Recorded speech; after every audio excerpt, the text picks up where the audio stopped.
surprised that I know so much about Korea, which I honestly don't. Yeah. Not yet. And they say, oh, you're an ajoshi, and you know, you're a professor, an expert. I'm like, no, I'm just a guy who's curious about Korea. They don't call you 선생님? No, not yet. That comes with age, I think, sometimes. That's just an old person as well. They give the whole 선생님 thing. Maybe if I wear this hat. Yeah. But they always guess my age much higher than the actual age, like 36, 37, because I'm bald. That's not too bad, though. Like, they're only 5 or 6 years. They're only 5 years out. That's 5, but on the wrong side. You know what, Bart? Somebody said to me the other day, because throughout, like, the time here, I've had Nicolas Cage and things like that. I think it's like the droopy eyes, right? I like Nicolas Cage. Yeah. All right, darling. But somebody said to me the other day, Professor, you look like Bill Gates. I was just like, Jesus Christ. That's not a compliment. Like, I don't think they have seen Bill Gates these days. No. But that made me realize I'm really getting old, especially when the students, like, they're young adults, but at the university, I've got about 350 every semester. But they come to me like as a father figure now, I think. Do you know what I mean? It's not like to chill on a level. They're like, what shall I do with my career? Right. Yeah. They try to break the ice with you. They try to break the ice, but I think genuinely sometimes they want help and things like that. But they call me Tyson Fury. Yeah, okay. Yeah. You'd do well in a Guy Ritchie movie. Maybe. You're not too happy about that. But over here, they're not too afraid to talk about what you look like. Have you noticed that? Do you get that? They'll always tell me, oh, David, you look tired, or this. They'll comment straight away. It's interesting. Most people I talk to in the street, they're very reserved when it comes to sex and drugs and all the other, like politics, for example. But when it comes to your appearance, in your face. Yeah. I met an Ajuma the other week, and she was like, how old are you? I said, 31. And do you have children? I said, no. Why the hell don't you have children? Go back home. What's wrong with you? Not even that bad. Yeah, they are a bit like that. I've had people stroke my arm hair. Oh, yeah? Like in summer, they're like, are you a hippie? And things like this. But they're very... You're right. They won't talk about politics very easily. They'll shut down a bit on that, you know. Yeah. But appearance, they're all at it. Yeah, I know. I get used to it. Yeah. I kind of like it, though. It's funny. I think it helps because I would imagine that we generally get, apart from the Bill Gates stuff, obviously, but we generally get positive comments. Mm-hmm. Do you see what I think there's a lot of beauty that goes on here. And if you're reasonably good looking, you know, you're a handsome fella, you're tall, you're in shape, you probably get a lot of the good comments rather than the ones that... No, not always. Because I am bald. And being bald in Korea, it's somehow a topic. Yeah. It's a thing, especially when I was teaching children a long time ago. They all made fun of me. They all made fun of me. What did they call you, Bart? No, they always ask me, why are you bald? Yeah. It's Why did you choose that? Why did you choose to be bald, Bart? Tell us. I'm like, no. Yeah. I wish I wasn't. I like myself being bald, but in Korea, suddenly it becomes an issue again. Yeah. They make me think about myself again. Yeah. In the Netherlands, it was so normal. Nobody ever asked me that question. But in Korea, people ask me those questions. I'm like, okay, do I look weird?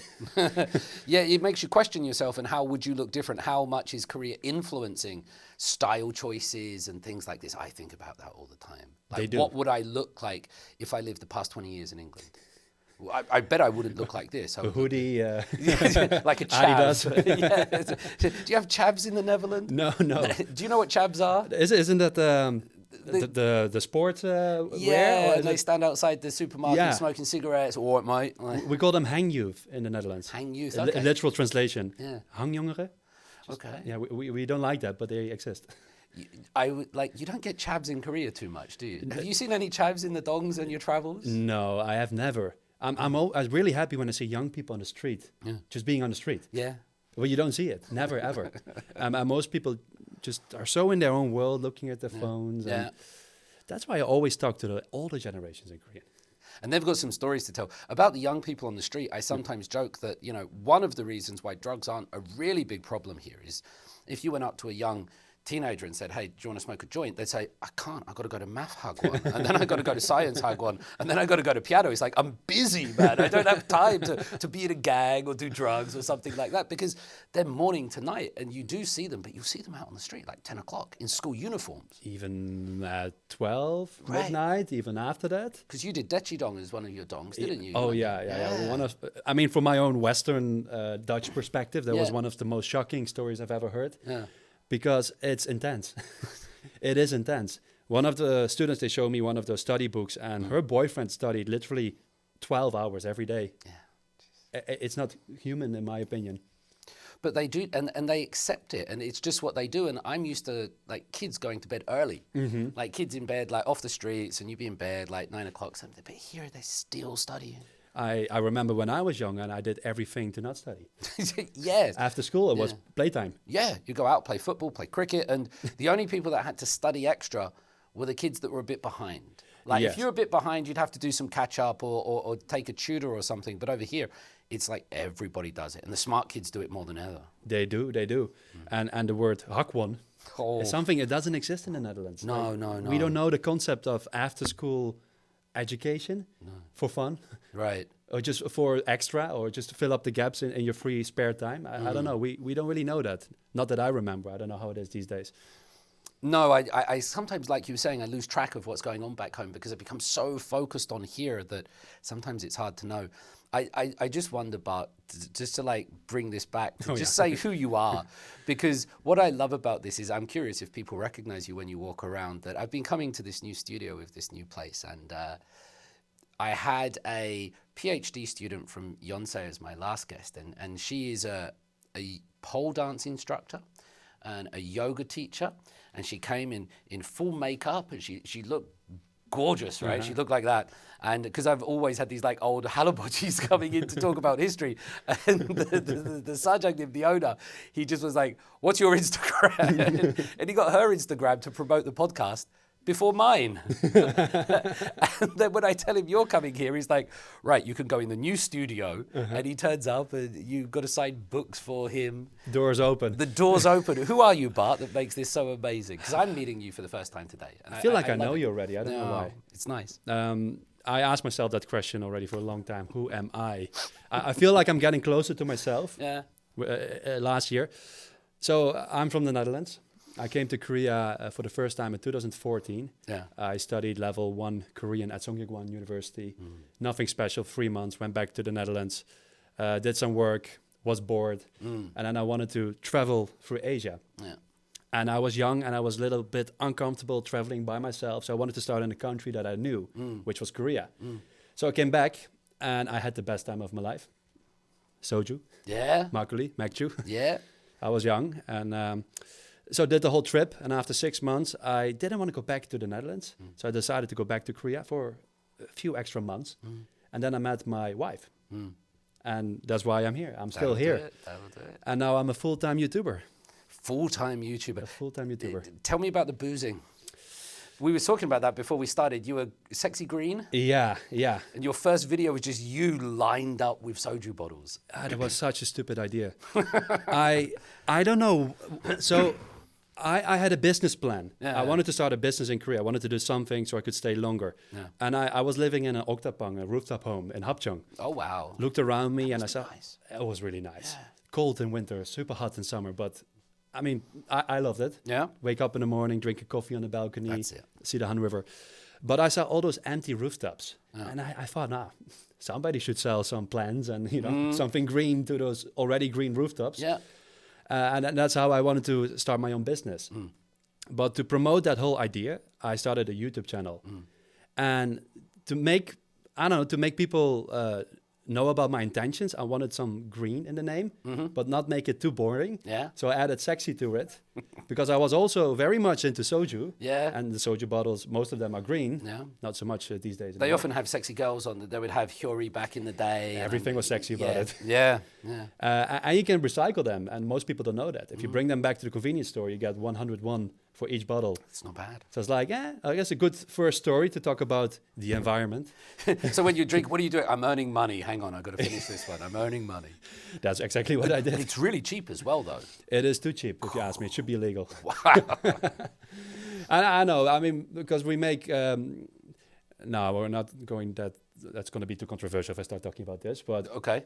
let's say marijuana is illegal in the Netherlands, right? Yeah.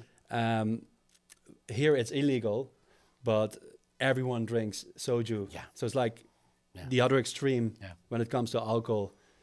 You know, it's illegal for Koreans to smoke in the Netherlands as well. They bring their own laws. Yeah, it's fascinating that, because it's illegal in the UK where I'm from, but it's kind of everywhere on the university campuses and things like this. But when we go to the Netherlands, if we go to Colorado, things like this, it's like game on. When in Rome, do as the Romans do. And that's, you're probably sick of the British going over to the Netherlands for the stag do's and the Barbie army. But it's not like that for the Koreans, no matter where they go. Yeah, I know. No demacho. Yeah, not sure if they stick to the law, but yeah, but yeah, I know. It's good for the economy. Thanks for coming. But I went to America on a honeymoon with my wife last year to San Francisco. Yeah. And as a Dutch person, I was shocked about the amount of marijuana I could smell in the streets everywhere. Even my taxi driver was smoking while driving. I was like, wow, that is the other extreme. Yeah. But anyway, back to the soju bottles. Can you drink a lot and you have a high tolerance? I used to have. Yeah. I think 4 or 5 bottles. Yeah. That was easy, not anymore. But it was funny because Chomcharom, they noticed my videos and say, hey, Bart, we're so happy that you're drinking our brand, because I love Chomcharom more than Chamisul at that time. What was the difference? What was the... It's a bit softer. Okay. Like more buderopke. Yeah. And I could drink more of the Chomcharom. That's important. And they said, okay, we're going to send you 100 free bottles of soju. Wow. The fast lane to become an alcoholic. But you got to drink them all on camera. On camera, off camera. Yeah. And then the video I made after that was I made a Christmas tree out of the soju bottles. So I think we had 1 month to finish those bottles, me and my wife. Yeah. So we could make the Christmas tree. Wow. Anyway, it was all a little bit of a joke, I guess. Yeah. Are you big on the anju, the side dishes when you drink? Nah, the first round, yes. Yeah. But when we go to the second round, I'd rather just drink. Yeah. Have some peanuts. Yeah. Okay, so peanuts are... peanuts. That'll do, yeah. Yeah, but not the Korean way of anju. No, they want to put down a whole plate or something like that. But with soju, I find something normally to chase it. Beer. Beer. I got really fat when I was doing my PhD because I was drinking too much and spending a lot of time. And so I decided that I would, I have quite a high tolerance. I can put it away.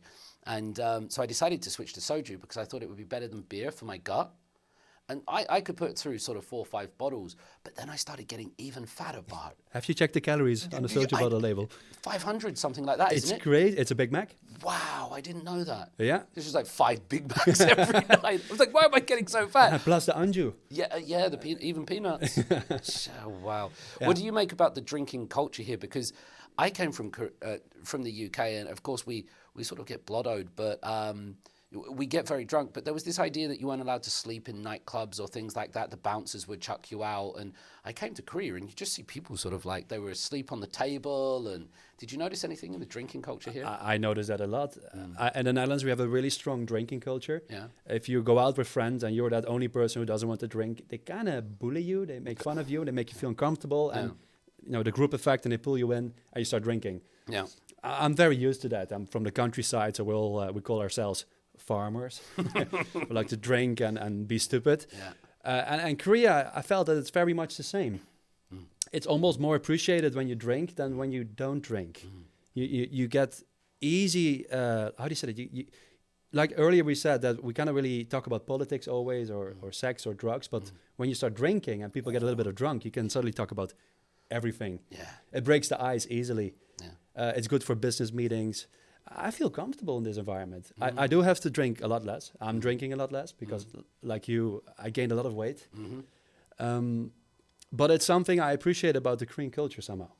Yeah, I know it's not good. Alcohol is not good, but... No, but it's different. It's just the way they do things. And I like it. I feel very comfortable. And it's because day-to-day society can be very like, tak-take. It can be very stiff. It can be very formal. You have these bows and you have these honorific titles and all this going. And when you get drunk, it's just like...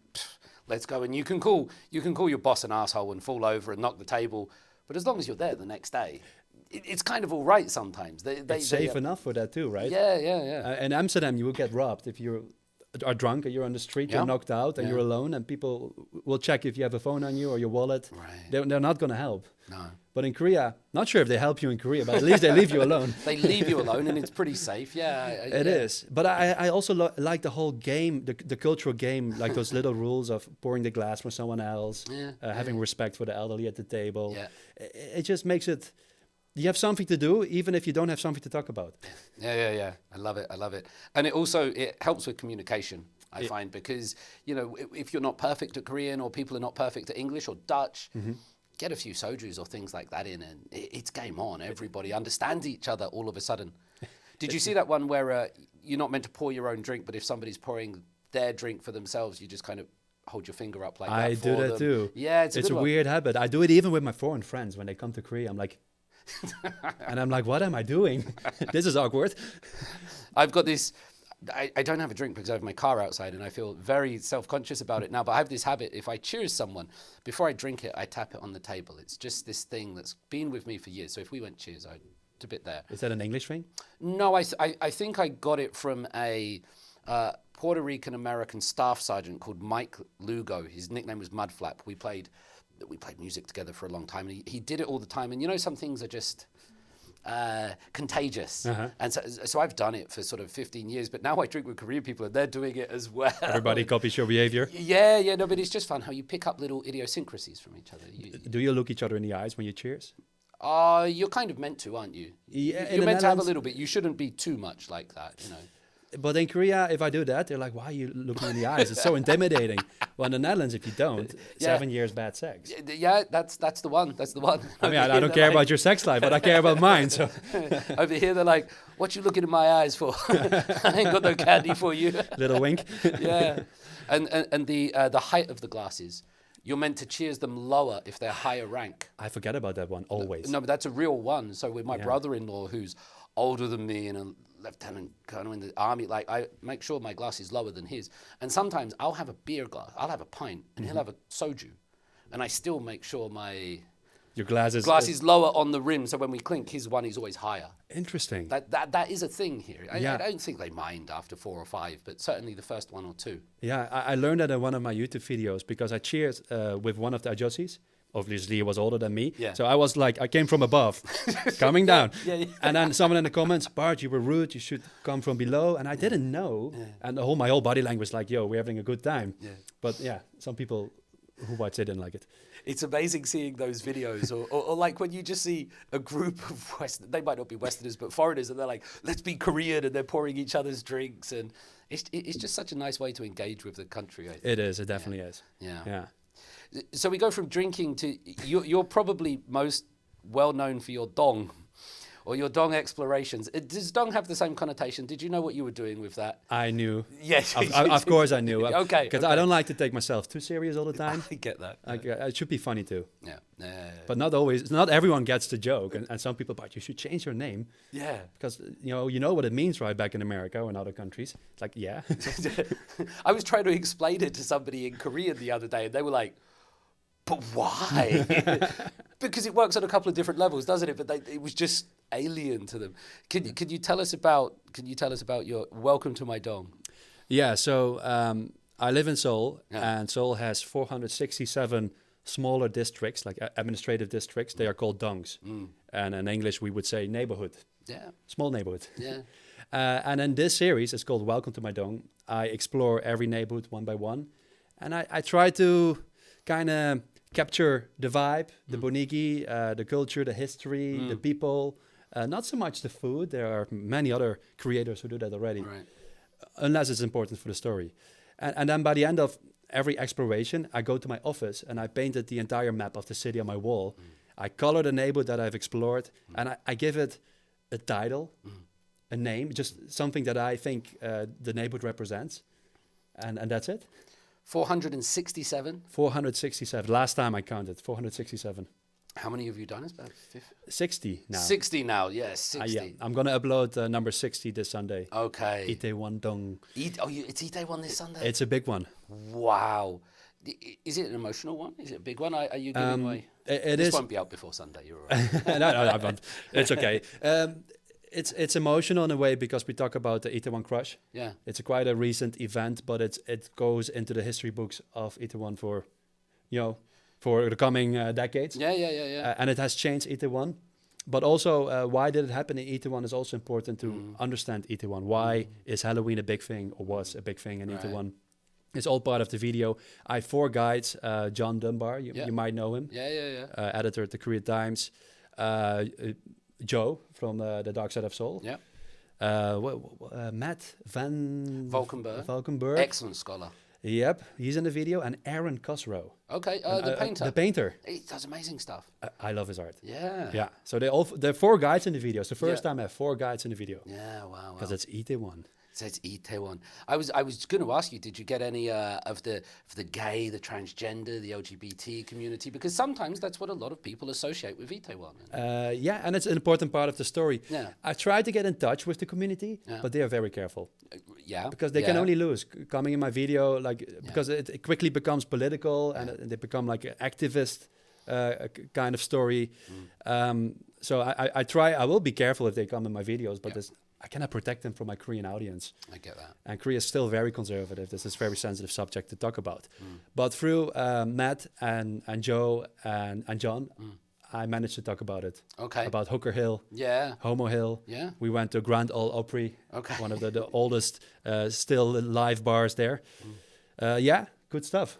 Yeah, it's an amazing place. It used to be, this is a bit sort of back in the day, Latin and Malia, but it used to be quite dangerous, Itaewon. It felt like I remember the first time I went there, somebody said, you're going into the belly of the beast now, David. And that image of it always kind of stayed with me because it was really kind of this rough and ready place. And it was where anything could happen.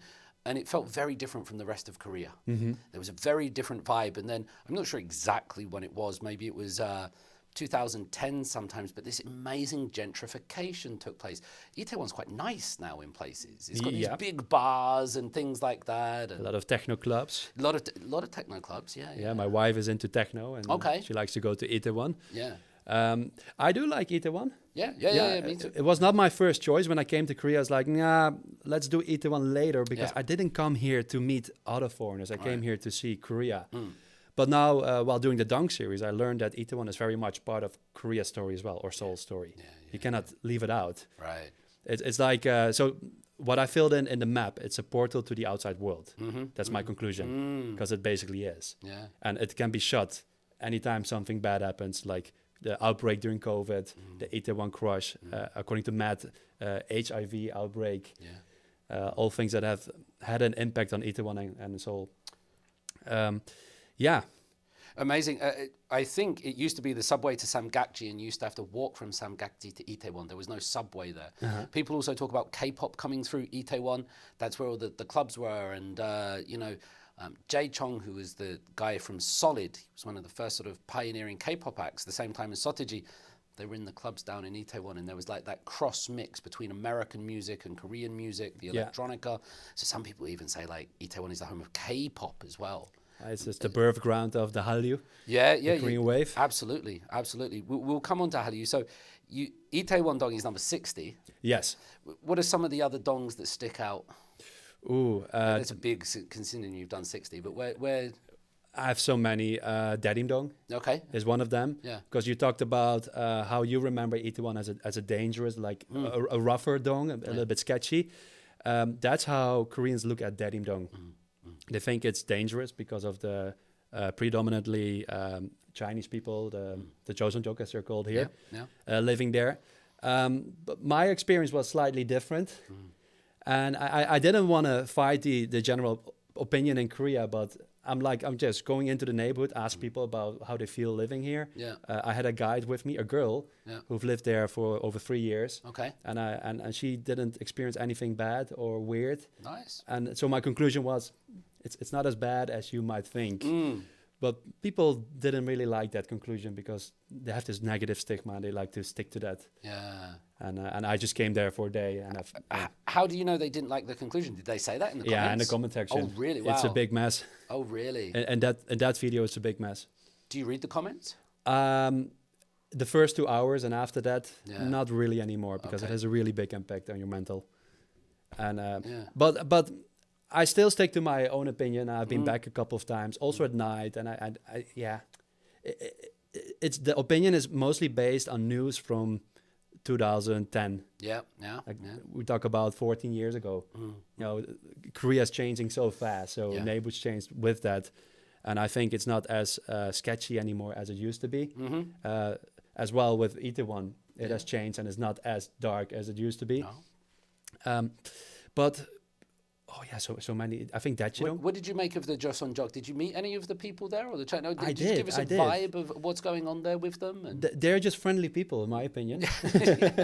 They have their businesses there. They speak, so I can understand their Korean quite well, because it feels like they're a lower level than, of course, the native Koreans. Yeah, sometimes the vocabulary and the expression's a bit easier. Easier to understand. And my Korean isn't as good, so we get closer to each other.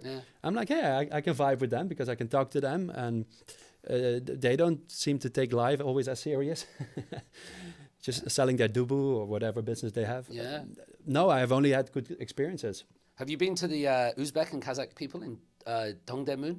No, not yet. Oh, okay. Not yet. No, all right. I do have a guide already, but my Russian friend. Okay, yeah, because that's fascinating. These areas that are so multicultural and un-Korean, and it's not just that sort of Itaewon Western one, but you get all of these different areas in there. There are many areas like that. I do want to point out another neighborhood, which is Muakdong. Okay, And Sean from the Dark Side of Seoul was my guide in that neighborhood. And it's like right next to the old city, the Hanyang Wall, the city wall. And apparently it's the capital city for shamans. And I didn't know a place like that near my home exists. And then Sean took me into the mountain, Inwangsan. Yes. Explained me about the mountain god, like the king. The rock that looks like a king. It does look like a king. Another rock that looks like a tiger. And then you go into the mountain, and there are so many shrines and altars, and you see shamans doing their good ceremonies, and it's all just there. And it's real culture. And nobody really knows about it. Well, very few people know about it. Not even Koreans living in that same neighborhood.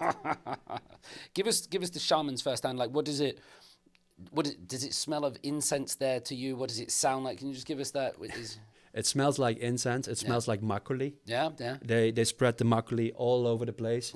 You see a lot of ribbons on those red pine trees. Yes. There's the Sombawi. It's like a rock that looks like a monk and a king. That's it. There's an urban legend about that rock as well. People, they pray for their children to do well in school. But there are also people who just randomly, I mean, it looks random, but they can feel some good spirits, good vibes in the forest, and they just go into the forest and they start spreading the makgeolli and put some chicken and some sul, some alcohol, liquor there, incense, and they start praying. It's so unreal because nobody really talks about shamanism in Korea. The religion is a little bit pushed into the darkness, right? You can recognize the red, white flags here and there, but that's about it. But there you can see it live in action, and that's beautiful. Yes. It made me a bit emotional. When you walk through there, you can feel it. Yeah. And I'm not even a spiritual guy. I think Koreans are quite spiritual sometimes, though. Because you have the Christian ones, the shamanistic ones, the Buddhist ones, and all the various cults and saibis, and they love a bit of spirituality here. They do. Pouring their drinks and praying and chanting and shouting and lots of tokens and things. And like the bujokes in everyone's home. Yeah, pretty much everyone. Yeah, good luck things. They're everywhere. Yeah. I'm not absolutely sure on this, but just like the Joseonjok have a bad reputation, shamanism has a bad reputation. At least two reasons I can think of. There was a drama called The Glory, which was about school bullying. I don't know if you saw it. I've saw the drama. Yeah, you saw. I didn't finish it, but there was shamans in that, and it was the bad people going to the shamans to resolve their issues. And I think it's not associated with the good characters. Do you know Interesting, what I mean? right? The rich and the corrupt, and the current president Yoon Suk-yeol, during the television debates, he had a shamanistic symbol for king on his hand, and everybody went shaman, and so it's like. Wasn't that part of the reason why he moved to Yongsan, his presidential house? That's a story I heard. I don't know if it's true. I've heard that story, but the previous president, Park Geun-hye? Moon Jae-in. Oh, Moon Jae-in. Okay. Moon Jae-in said, by the end of my term, I'll move out of the Blue House. But he never did. He never did. And Yoon Suk-yeol said, I'll do it. And he did it in a week. And everyone was like... Because I think the Blue House... have you done the Blue House in your dong? No, but I did... Chung Gong Gung. Okay. Sorry, I've done so many dongs right now. Right, with Jacko as Red Salute, and that's where Park Chung-hee was assassinated. That's right. It's right next to the Blue House. That's right. People say the Blue House is not good for running a country, that there's bad vibes there, like the feng shui, but also the management, all the buildings are too far apart. It's not modern, efficient, office-like. But the Pungsujiri should be good there, right? The mountain in the back, and not sure if there's any water. Colonization and things like that is just bad vibes. Who's taller, you or Jacko? You're pretty similar. I believe we're pretty similar. You're pretty similar. Yes, Yeah. yes. I saw a photo of Jacko the other day. It must be about like 2008 or something. He just looks so different, so weird. I can't explain it. I'll put it up here for you, Jacko, if you ever watch this. But he looks like just like pudgy-faced, bearded, long hair. Like Jacko's quite a stylish man, isn't he? Yeah, he wears the same hat as me. Yeah, sometimes. but he's generally quite stylish. When I saw that, I was like, wow, that's like Jacko before he got a tailor or something. My followers call him the Korean Sherlock. That's a good name for him. I like it. I like his style. Yeah. No, I've got nothing but time for Jacko. He's so kind. He's so generous. A lot of time in the Korean circle, I'll ask you about this with YouTube as well, but in the Korean studies circle, everyone can be quite bitchy sometimes, I've found. There's like, no, I know Korea. That guy gets it wrong. That person does it wrong. And I know. I try to stay out of the toxicity of that, because people always, they write in the comments, I think you mentioned it in the script, like, Bart knows Korea so much better than Koreans, right? I don't.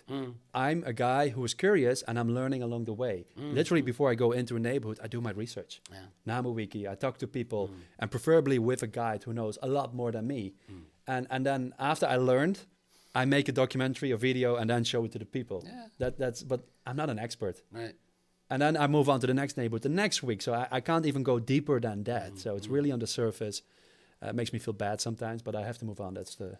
It's the start of a discussion, I think. That's what it is. That's what the way I like to present work and do things. That it's not the final word, but it's meant to generate. It's meant to be the start of an investigation, the start of a discussion. Because sometimes the first one's the hardest one to do.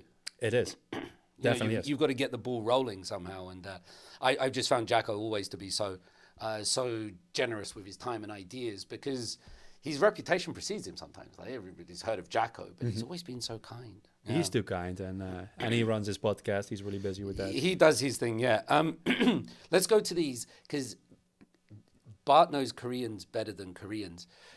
Do you think, going round to these various dongs, that sometimes we get defamiliarization, like, when your parents come over and you go and do all the things in Korea that you wouldn't have done when you live here, right? I don't know if you get that, or friends come over and you go, let's go, because I've never actually been there. Does it help doing this as a foreigner, do you think? Do you get a different perspective? I always bring them to all the familiar landmarks first, because you need to have a certain background and understanding Korea and history before you can appreciate those lesser known places. For example, I can bring them to the Pimatgol in Jonglo. And, it's to avoid the horses street, because commoners didn't want to see the aristocrats and the horses, because they had to greet them. So they made these back alleys, started this commerce and nice restaurants and drinking. And those streets still exist, but not for much longer. They are disappearing right now. But I can bring my parents, and to them it's just a back alley. Like, they don't understand, they don't even know what Joseon Dynasty is, for example.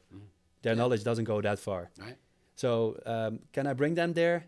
Yes, I can, but rather not at first. Show them something different and things like that. Yeah, exactly. That makes sense. What do you make of the Pimogils? What do you make of the back alleys? It's so funny. I was there the other day to film again. And for fun, I asked one of the sajangnims in the Pimatgol. I said, "Hey, can you tell me where the Pimatgol is?" And this is what she said. She said, "Okay, you have to go back to the main street, go all the way to Jonglo Ilga, the beginning of the main street, and then there's the Pimatgol, which is the one that they torn down and then rebuilt." And do you know that modern office-looking building with those cubes, like brown color, and then there's one big one on top? Okay. There's this passageway that's like, it's supposed to be the Pimatgol, the new one. Okay. So she pointed me out to that one, thinking that foreigners only like the new stuff. Yeah. But I wonder if she really didn't know whether she was working inside the Pimatgol. Maybe she knew what she was doing. She was like, get these foreigners and their cameras away from here. Like, we've got to keep this safe. Don't let them know. Could be. When I first arrived in Korea, I was staying in Cheongno-samga. and I was put in like a back alley hotel there, and I had to walk from Jongno-samga to Gwanghwamun every day for my work. So I just walk Jongno every day, and it's such a, you see this like the HSBC or the top cloud buildings, and then you just go one little alley backwards, and then you've got these like Haejangguk streets and all these pubs and things like this. It's amazing how they just exist side by side. And like you say, with the Joseon dynasty, you'll get that idea of there's the Yangban, there's the aristocracy, there's the nobility, but you only have to go one block, and then you get the commoners or the people or the farmers or something like this. I love it so much. Yeah. But most people don't go that extra street or go into the back alleys. They don't. And if they do, they don't know what they're seeing. Yeah. Do you notice Seoul is kind of like north of the river, south of the river, things like that? How are you doing that geographically? Are you doing one north? How are you planning that? I haven't seen your map in a while. I'm sorry. That's okay. I used to approach it like an onion. And I peel it from the inside out. Yeah, okay, yeah, I get it. So, during Joseon Dynasty, the capital was called Hanyang. That's right. So that's where everything happened, right? Within the city walls. Yeah. So my idea was to understand Seoul, I have to start from inside and work myself out. But then along the way, some guides approached me and say, hey, Bart, I want to show you, for example, Gapodong. And that's south of the river. Tell me about Gapodong. Oh. Yeah, Gapodong, Gangnam. Yeah, why I like Gapodong is because there is Guryongmal, and Guryongmal is a Daldongne, and Daldongne in English is Moon Village. Okay. And it's like okay. It's a shanty town. And if you looked at this up in Google, you will see the last shanty town of Seoul. Yeah, okay. No. Which is not true. Right. There are actually quite a lot of them. Yeah. There's one in Chunggaedong, which is called Baeksamal. Hongjaedong has one. And then there are the Daldongnes that are like hidden in the city. But you like Salindong, I believe Uljido is also Daldongne. Why are they moon? Why are they Daldongne? Because they are built on a hill, on a slope, close to the moon. Okay. That's and that's where the poor people live, the unfortunate people. And in Guryongmal, there's still quite a lot of people living there. And it's interesting because you have Gangnam-gu. Yeah. And then once you go up to Guryongmal, it's separated from the wealthy part of the Gu by a main street. And it's not written, I don't know why they built the main street, but as a geographer, you can guess, urban spatial organization, they wanted to push it out to the outskirts of the city and make it kind of not so visible. Do you find, I mean, when we think of Gangnam or things like that, we don't think of shanty towns normally. We definitely don't. Do you find yourself looking for the lower class? I don't say this with disrespect. I think you know what I'm trying to ask you. I mean, do you find yourself looking for the salt of the earth people, the people that don't appear in dramas, or is that not quite the way it's working? I do. I want to show every part of Seoul's face as much as possible, which includes the wealthy Gangnam, but it also includes the not so wealthy Gangnam, and that is Guryongmal. I struggle a lot with ethics, like the ethical approach to it, because there's poverty porn, for example. Class tourism is a word. Class tourism, and that makes it difficult to go into the neighborhood, bring your camera, and like, hey, what are you doing here? Why is? Could you just play out why poverty porn? Or because I don't think I've ever discussed it. It makes sense to me, but why is it ethically questionable? There are a lot of YouTubers who misused. No, there are a lot of YouTubers who just go into these towns, these poor towns, film people, don't ask permission, just film their face, and they feel like uncomfortable, but they have to talk because they're being filmed, right? They cannot be rude. Yeah. And then show that to get clout, to get views on YouTube, Instagram, TikTok. Like, I know it's part of my duty now to film every part of Seoul. So at some point that includes the lesser wealthy parts of town too. The way I approach it now, so I made a mistake in Daldongne, the first one, Baeksamal, Chunggaedong. I made a mistake by going in and kind of, I don't know. Now in hindsight, I think I was a little bit disrespectful. Just like, okay, this is that. Just point my camera at everything. Yeah. My second approach, the Guryongmal, was going with a local who lives in the Gu. That's nice. Because I think locals are allowed to go wherever they are. It's their hometown. They can go anywhere they want, including Guryongmal. So that would be a more ethical approach.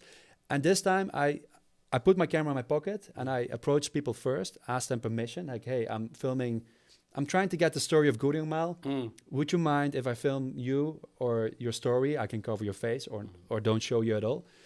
And that helped. People were comfortable. Nice. I always go to local restaurants because, you know, if you spend money, then people want to talk to you. Yeah. If you go there, you don't spend anything and you just want something from them. It should go both ways. Agreed. And then suddenly, the moment I walked out of the town, Guryeong town, there was a drunken adjuster who came to me. He's like, hey, what are you doing here? I said, yeah, I'm filming. He said, hey, you want to see my home? So he brought us to his home and he showed us inside. Yeah, and just terrible conditions he was living in. And it was really shocking to see. And it put things of my life in perspective, but it also put the city itself in perspective. Yeah. Korea is developing so fast. People are wealthier. There's more money, but there's still a big chunk of the population in the city that is behind of everything. And they cannot jump on the Hallyu wave and they cannot jump on the positive developments.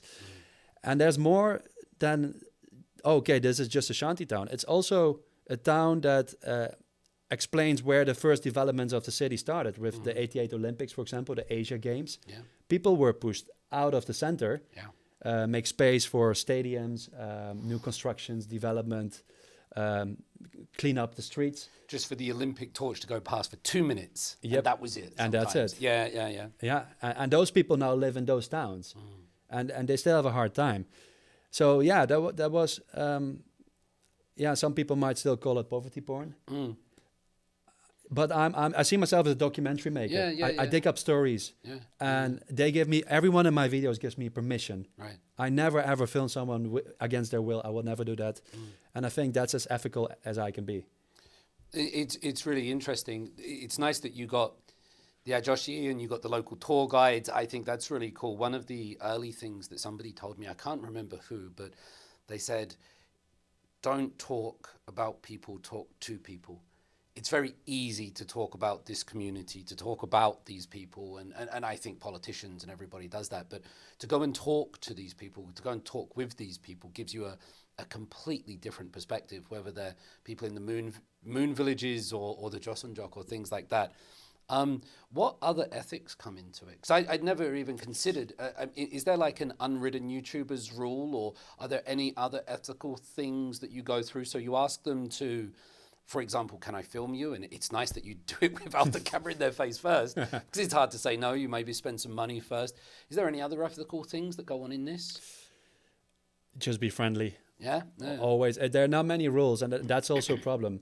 Because many YouTubers, they choose YouTube as a career, but they haven't been to the journalism school, for example, where they teach you about ethics and how to approach and how to sign a contract in case something goes wrong. It doesn't exist. Most people don't know that their face will appear somewhere on the internet. And the internet is forever. And the internet is forever. So my own ethic is I will never ever use someone's face to talk bad about Seoul or Korea.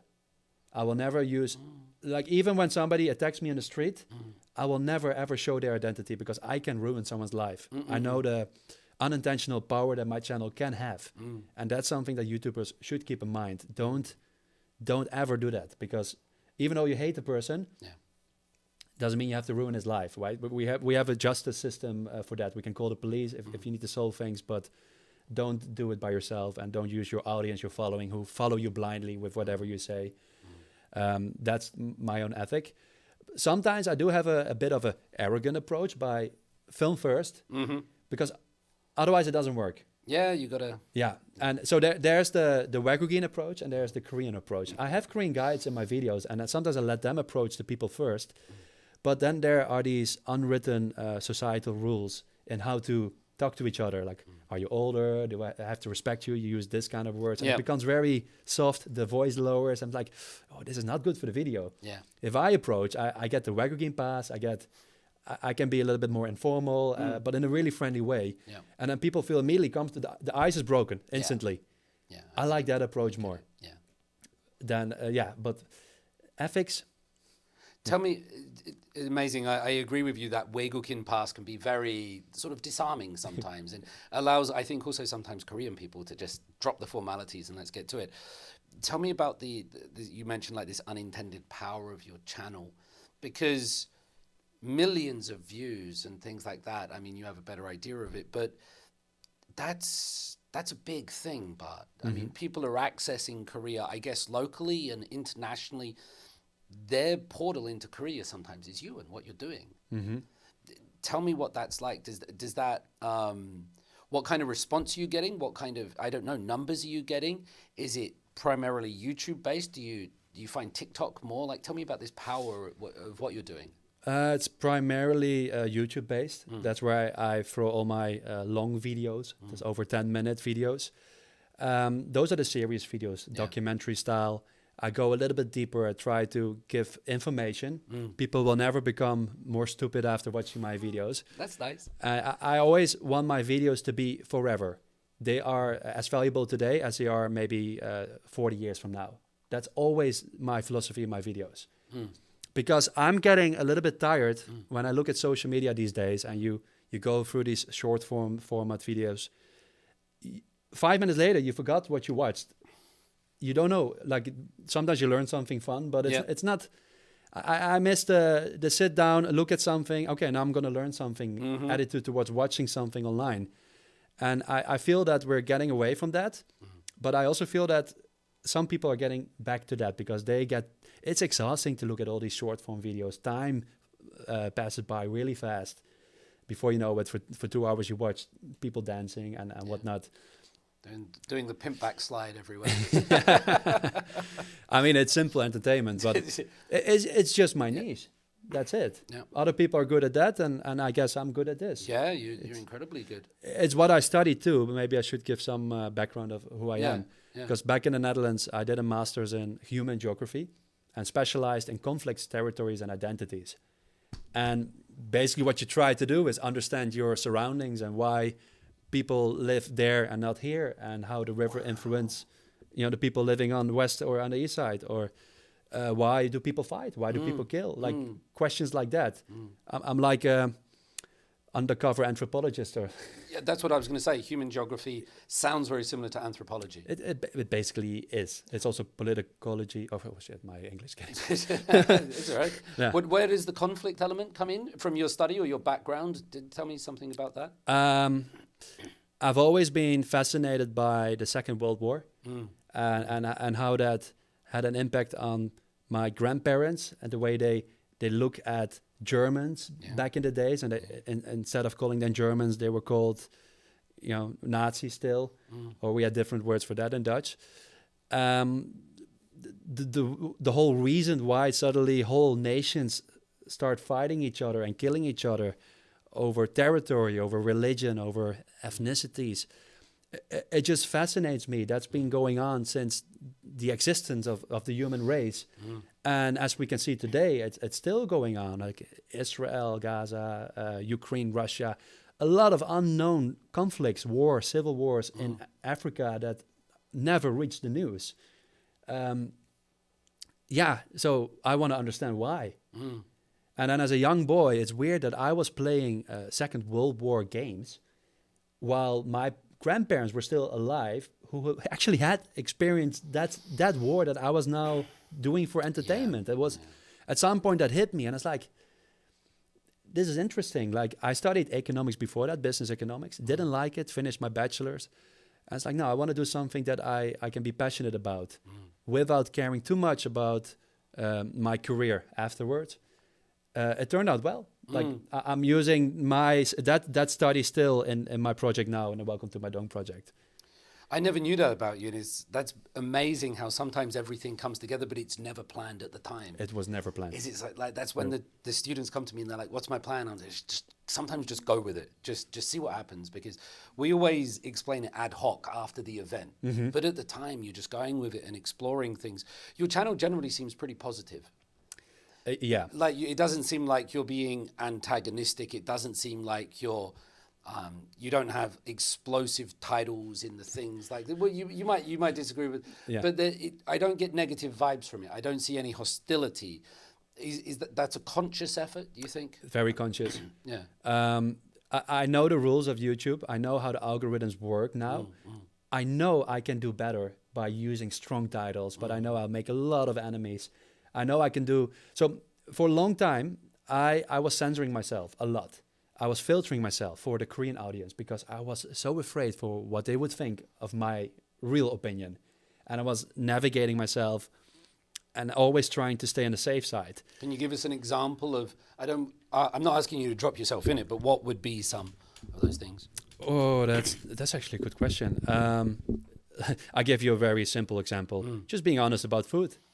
Yeah. Whether you like it or not. Like I didn't like certain food. And it's not very much appreciated if you're too honest about it. Yeah. You have to be very careful giving certain opinions. Yeah. This is a simple example, but my interest lies in politics and people and the recent news. And then it becomes very difficult to navigate through like being as neutral as possible in Korea because pretty much everything is controversial. Yeah. We can talk about that later. But then that got me in a depression because you always care about what others think of you, and that's a trap. That drains your energy so much that I just couldn't handle it anymore. I was caring way too much about what people thought about me, and that got me down. Plus the financial stress and all the other things. So I quit YouTube for 6 months and tried to find myself. And then my wife, after the 6 months, said, "Bart, maybe it's time to get back to YouTube. I see you miss it. I see that's where you belong. How to get back is why don't you get your bike, cycle around the country, be with yourself and your camera, be away from the internet as much as possible, film whatever you think you want to film, and be as close to yourself as possible. Upload that on your channel, see which people will follow you for what you make, and then from there you can build a new audience." And that's what I did. Made like 20 videos, cycled by myself around the country, 2,000 kilometers. Wow. Stayed in a tent in the midst of summer. Terrible, but I really found myself. Yeah. And I saw the beauty of Korean countryside, and I met amazing people, and I filmed everything. It was so real and raw. It's like, okay, yeah, this gives me energy. I just be myself. I give myself. If I like it, I say it. If I don't like it, I will say it in the best way possible. It seems like it's been hard on your mental health, or it feels like you're living with people looking at you. And I guess there must come a lot of pressure and responsibility knowing that your next upload might have hundreds of thousands of views going up to 1 million. That puts a lot of pressure on what you're going to say, how you're going to even look in the video, the title. I mean, that's a lot of pressure, but... It is. And I don't have a lot of confidence in myself. I'm very insecure when it comes to that. I always think people know better. Especially when you talk about another country, you have to be really careful because anything you say will be used against you. Even before I came here, because I watched many of your podcasts and I see those old veteran Korean experts and they talk so comfortably about Korea and they know really well what they're talking about. I'm like, oh no, I'm not there yet. And that makes me a little bit insecure. So then I tend again to go to the safe side of everything. Don't take any risks. One of the reasons why I have a lot of guides in my videos because I put, that's very clever. We share responsibility. Yes. Because here's the thing. I always do my research before I go into the neighborhood. Then I talk to Koreans, ask them the questions, and they say exactly what I already learned before I came. It's like, this is not fun. No. But I have to pretend a little bit. So, sorry, I don't know where I was. How are the Koreans? I mean, you walked in here and you were asked to sign books. Yeah. Koreans are responding to you quite nicely. There must be some hate or shade, I'm not sure. But there must be also this kind of affirmation and this goodness. It seems like, I mean, you're a pretty chill guy, Bart. You seem very smiley and positive. You have a great vibe. Bunigi is the word that you like to use. I like bunigi. But you've surely got a lot of positive responses. How are Koreans in general responding to you? They seem to appreciate this project a lot. Yeah? Yes. Sure, in the newspapers and everything. Go on. Yeah, I don't know why it suddenly gets so much attention. I think one of the reasons is that nobody does it. I don't know anyone who does something similar. All the so-called influencers or video I don't know. I don't like the word influencer, by the way. But creators, content creators, they always jump on the trendy bandwagon. And fair game. It earns money. It gets you a lot of views. But it's such a missed opportunity. There's so much more to Korea than the three Ks, the K-drama, K-food, and K-pop. You miss a lot about what Korea also is like. And when nobody shines a light on that, with the speed of development that Korea is going through, in 20 years from now, the whole post-Korean War history of Korea will be gone. Like from, let's say, early 50s until late 90s. It's disappearing. Right. You know? I was in the car earlier with my wife. We took a taxi. And I told her, I said, hey, I realized that I don't see those people picking up the paper anymore. Yeah. I think they've been cleaned out in our neighborhood. 4 months ago, they were everywhere. We had a house in our neighborhood with two elderly, and they pick up you put the carton box outside, in an hour it's gone. Yep. If we do it today, it will be there for the whole day. So something is changing, and we don't notice it, but it's changing fast. It used to be people selling stuff on the subway. They would sell chewing gum, or there were people with their legs missing, and they would go around and take the newspapers on the subways. And you're right. I'm not sure what's happening to it, but it's... How long is this going to take you, Bart? So you must know, I said, you've got this in your head. So you've done 60, and there's 460 odd, right? If you were to do it like... 6-7 years. Wow. With the current speed. At first, I was going really fast. Yeah. But my standards got higher. Good. You know, more guides, knowledgeable guides. It's hard to find them. Is it hard to do in winter or something like that, or summer?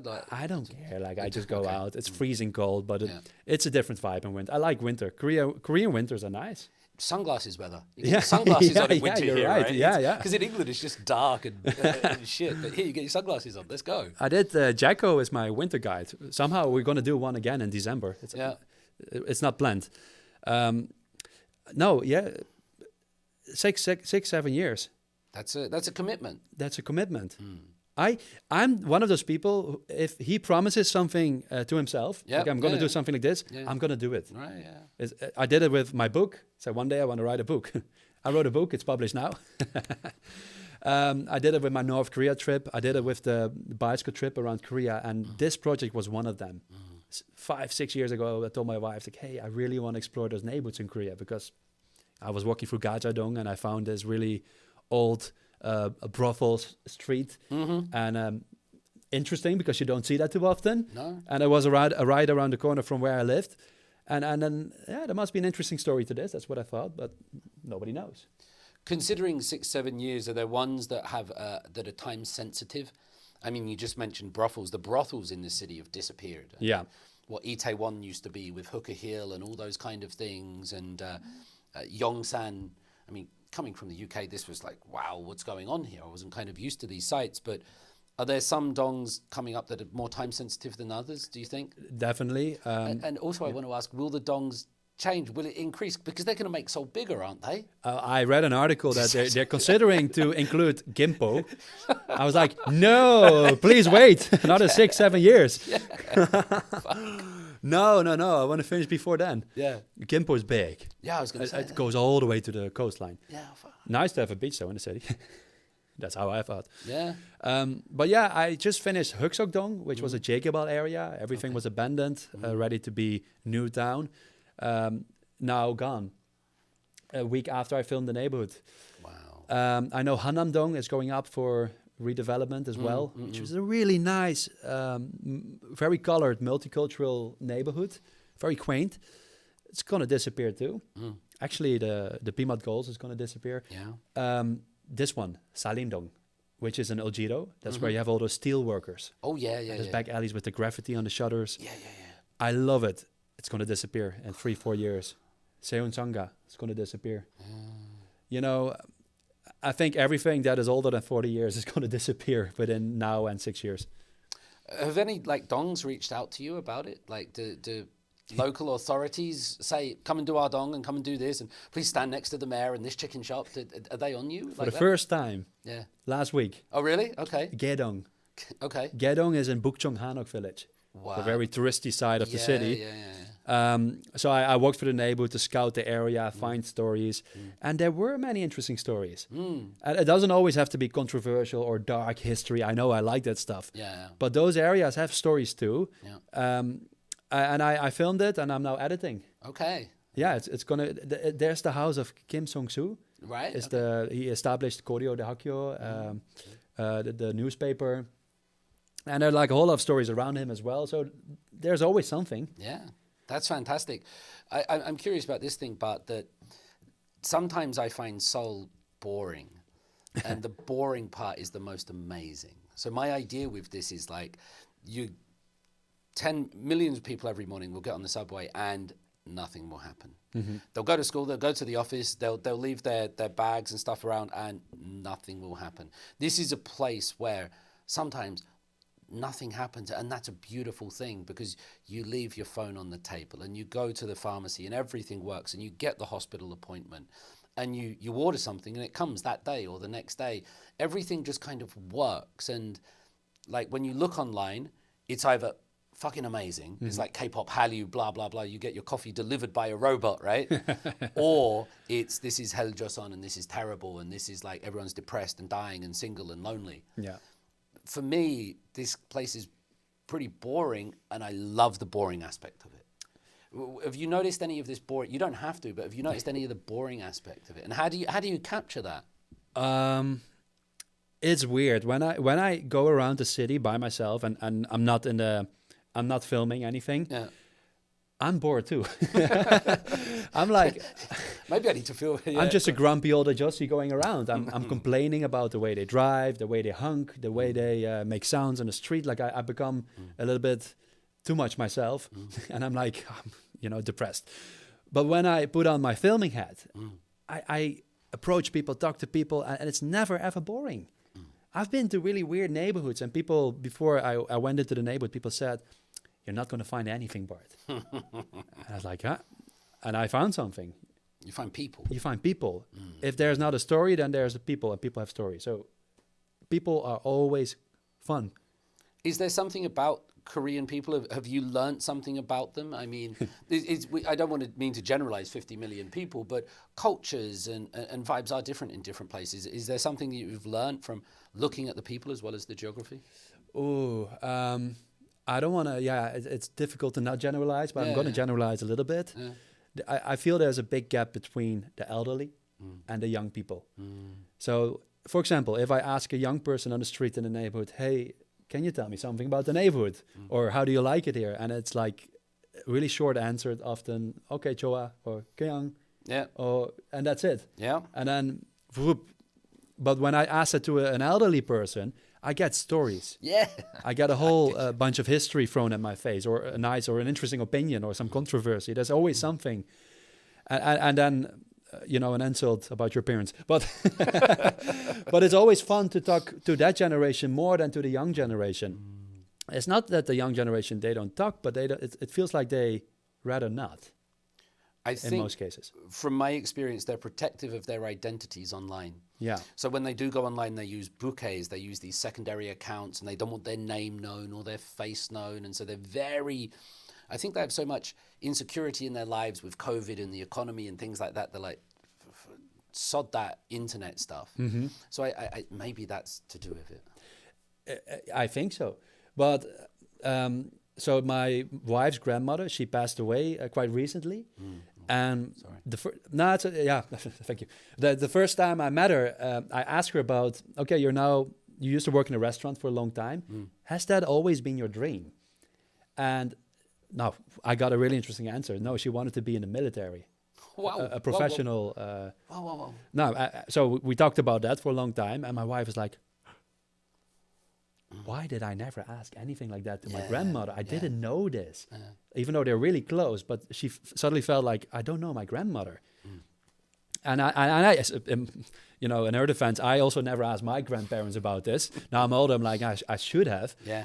But those people are walking history books, and they carry interesting stories that when they pass away, you can read a lot of history books, but we will never get that primary source of information ever again. And that's why I always get a little bit emotional walking around and talk to these elderly people in Korea, because I really bond with them. And every time I say goodbye, I feel like, shit, I think we're not going to meet again, but I feel so connected because we really had a sincere conversation about your country, your life, and you open up everything to me, to a stranger who just walks into the room with a camera. It's like, hey, talk about your life, please.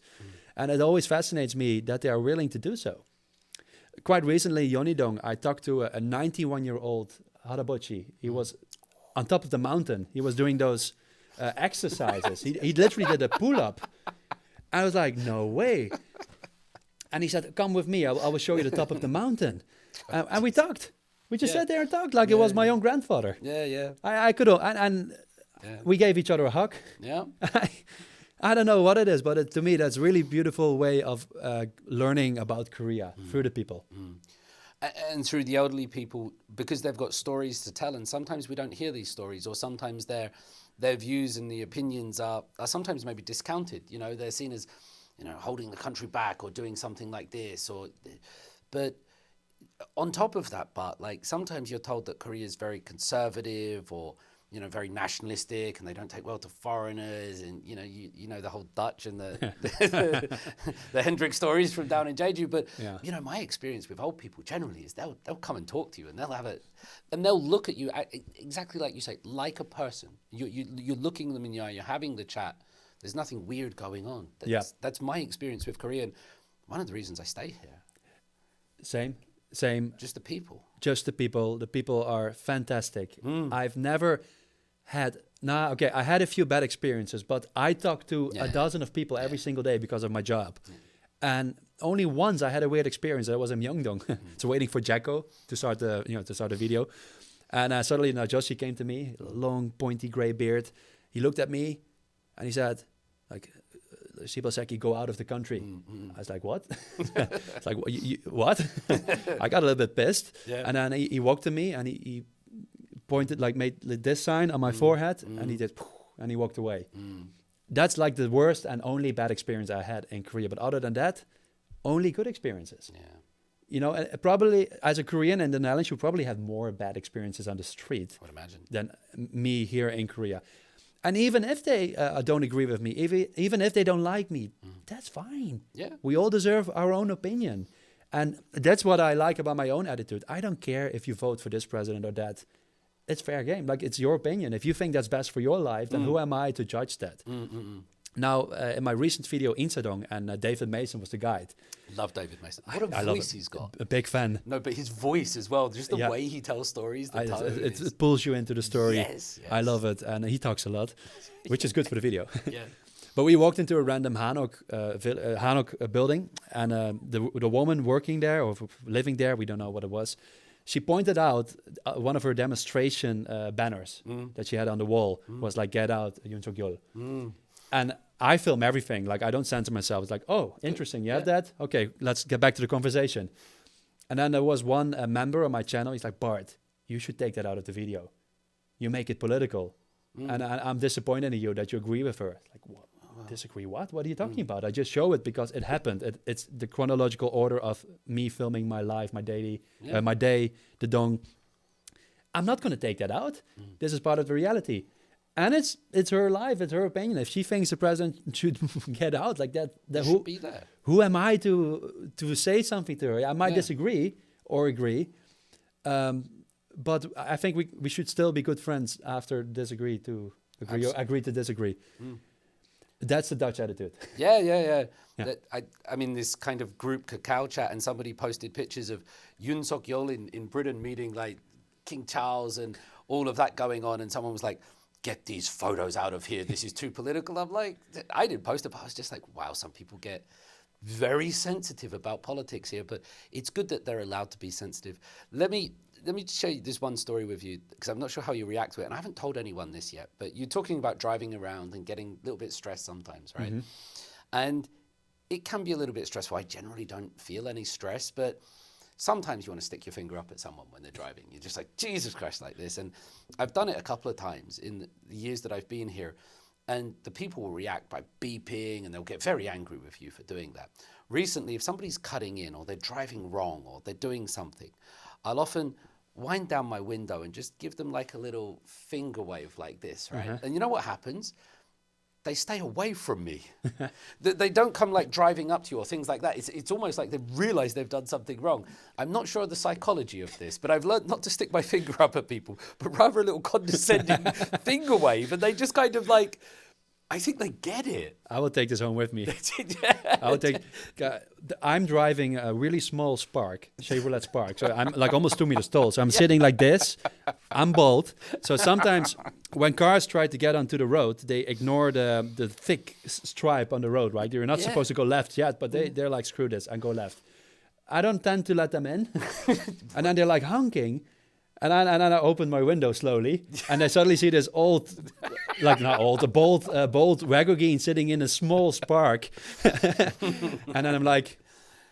Give it the finger. Give them the finger. Give them the wag next time, and just see what happens, just out of curiosity. Yeah. I will use this one. Yeah. In the Netherlands, this means something else. Willy. Oh, it's a willy? Yeah. Okay. So we did the big one, and we have the small one. Maybe they think I'm telling them I've got a big willy. I'm coming onto them, and they're like, no, not that guy. Stay away from him and his willy. That's so funny. Yeah. On the road, I'm as Dutch as I can be. You know, see, where I'm from, if somebody drives in the UK or like people tell you if you're driving wrong, you're meant to like follow the rules and do that. But over here, it seems like not only does everybody do what they want, but you're not meant to tell people when they do something wrong. Like my wife will always say, don't get involved, don't say something, don't do anything. You're meant to stay back. I have a theory about this. So, you know, and in Korea, all the windows are tinted, right? They're pretty much black. It's hard to see the person inside the car. It's like everyone's a superstar or a celebrity or something. Right. Isn't it? Yeah, exactly. Except the your older... Chevrolet Spark doesn't have it, does it? Well, I broke my window, so now the new one, you can see me sitting, which it helps me a lot. Yeah. But, so, you know, nunchi, Koreans, they tend to read each other quite well on the street, but in the car, that disappeared because of the windows. So there's this layer of protection is gone. Oh, no, it's there. I mean, they have this extra layer of protection because nobody can see them. Yeah. So they break a lot of rules on the road. And that's why I always drive with my window open. People see me sitting and they're like, oh, no, we're not going to... No, okay, never mind. What are you listening to in your Chevrolet Spark these days? Other than the Korea Deconstructed podcast, obviously, but... The Dark Side of Soul. Yeah. I listen music, always music. Yeah, okay. From 60s, 70s, 80s, 90s, recent music. I like French house. Oh, I love French house, man. It's very vibey. Yeah, no, French house is my thing. I'm big into it. Do you know Polo and Pan by any chance? No, I'm not sure. I'm going to show you after the show. Yeah. I like some old Korean music. I just listen whatever my mood tells me to listen. Yeah, it's great having so much. Like, remember you used to, I'm older than you, but like having a CD and you've got like 12 CDs in your car and this and that. Now it's just whatever you want to listen to. You can get it on there. And it's I'm old enough to remember that. Yeah. My mom had cassettes even. Yeah. French house playlists. I love that. It's getting a bit colder and darker now, but I use a lot of French house when I'm driving or when I'm working because it's just that. Yeah. It's that 4 to the floor. You get some Cassius on there or some melody here and there. It's early, not Daft Punk, the techno version, but when they go off and they do their solo stuff and things like that is really up my street. I do like Daft Punk too, by the way. His last album with Giorgio Moto. Yeah. What's his name? Yeah, anyway, that was great. That's right. Yeah, that's right. Is Hallyu helping you? I just spoke about sort of President Yoon Suk. People will be turning off because I said his name. Hallyu's pretty big now. Like outside Buckingham Palace, they were playing Blackpink's "Do Do Do Do Do" with the Royal Guard on like all the trumpets and they're hitting them with the "Do Do Do Do Do." I do like Blackpink though. Jenny is bae, man. Oh, yes. We could do another box on Jenny. Yeah. Does Hallyu help you or does it hurt Lucky you? King Charles. Yeah, man. No, it's not helping me at all. Okay. I mean, it's helping me in a way that it's an easy bridge for everyone who didn't know Korea at first, and then they get into K-pop, and then after that they start learning more about Korea, and then they find my channel, hopefully, eventually. Yeah. I remember back in 2014, nobody in the Netherlands knew Korea. Right. They asked questions like, "Where are you in North Korea right now?" Or like the stupid questions. Very ignorant. That's not that long ago, right? It's not that long ago, and now everyone knows it because we had Squid Game, we have Parasite. Blackpink, BTS. No, I'm not really into it. I listen to it when I think, oh, that's a good song, but I'm not so fanatic about things. Right. Other than donks. It's interesting to me that people really didn't used to know about Korea, but now there seems to be so much content that it's hard to like. I didn't know if it made it harder to survive or it drives more things to your channel or something like that, but. Is there a lot out there? Do you scout other stuff when you do it? Do you do market research and see what's going on, or?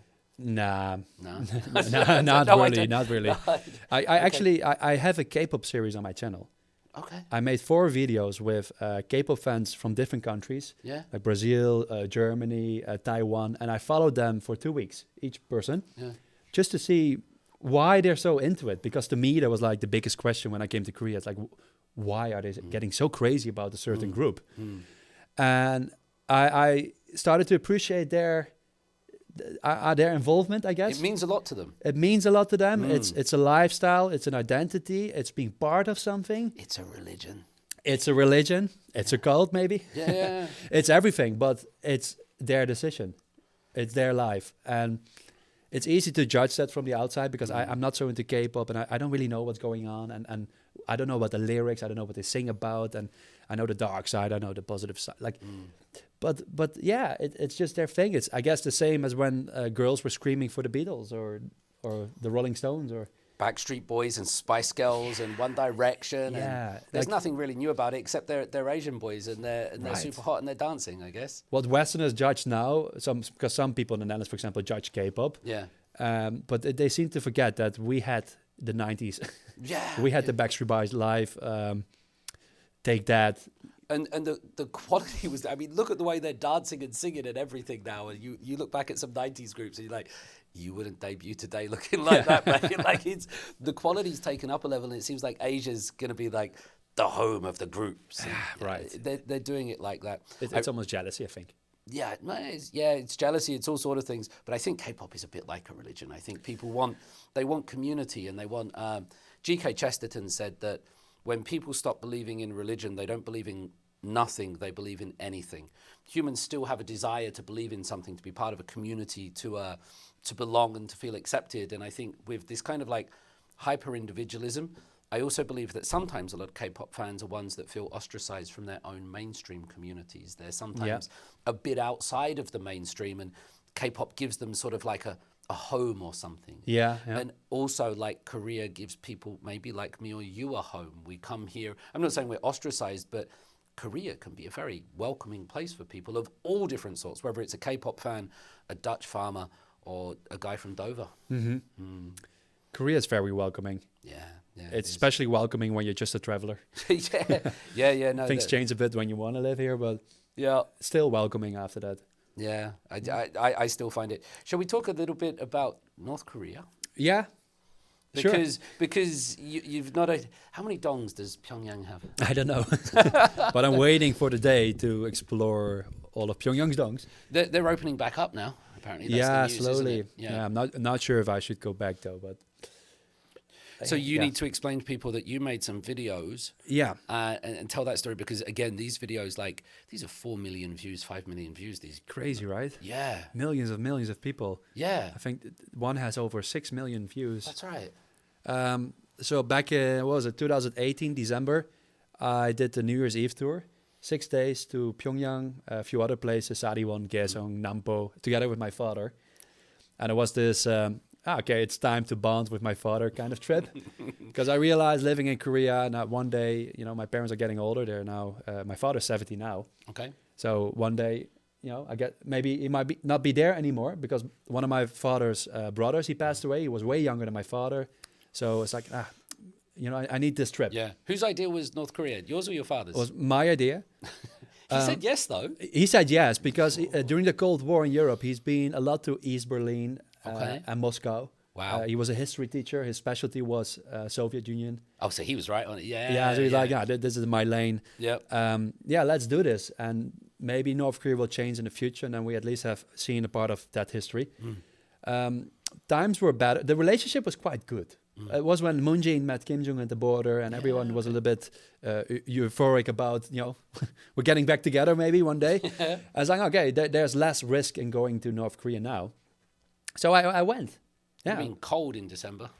Pretty damn cold. It was -20 as I remember. And the Daedonggang River was completely frozen. People were fishing through those holes. Yeah. And I have never seen the Han River being frozen all the way. No.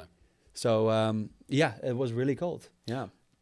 were you scared, like, getting in there? Did you give us that sort of, because I saw bits of it when you're on the train and checking electronic equipment, and did you know you were going to go there in video? And I'm always a little bit naive. I'm kind of I will see what life throws at me. Yeah. I'm not scared, quickly scared. Yeah. But yeah, I read the stories about Otto Warmbier. That was quite recent that time.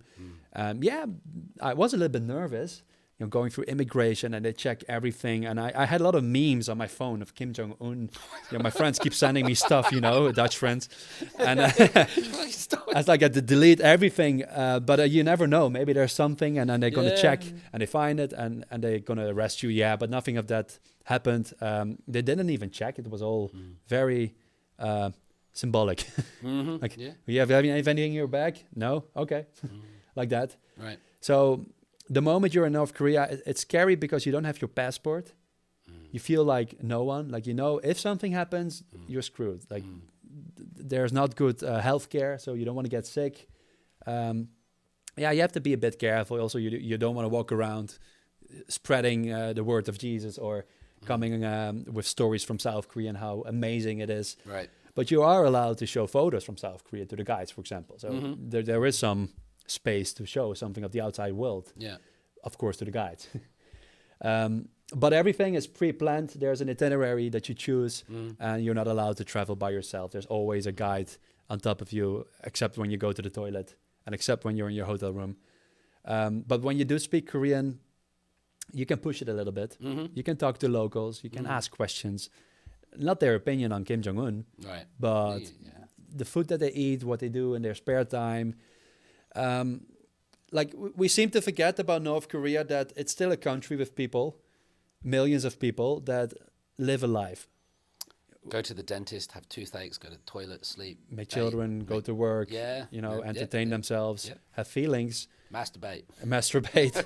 Yeah, I'm sure. And probably drugs too, here and there. Yeah. And it's easy to forget when you only see the news about how robotic they are, how they all collectively follow the leader, and how they cry whenever they see Kim Jong-un. And you seem to forget that there are also people trying to survive and sometimes don't even know better about the outside world. And yeah, maybe that's what I try to achieve with my videos.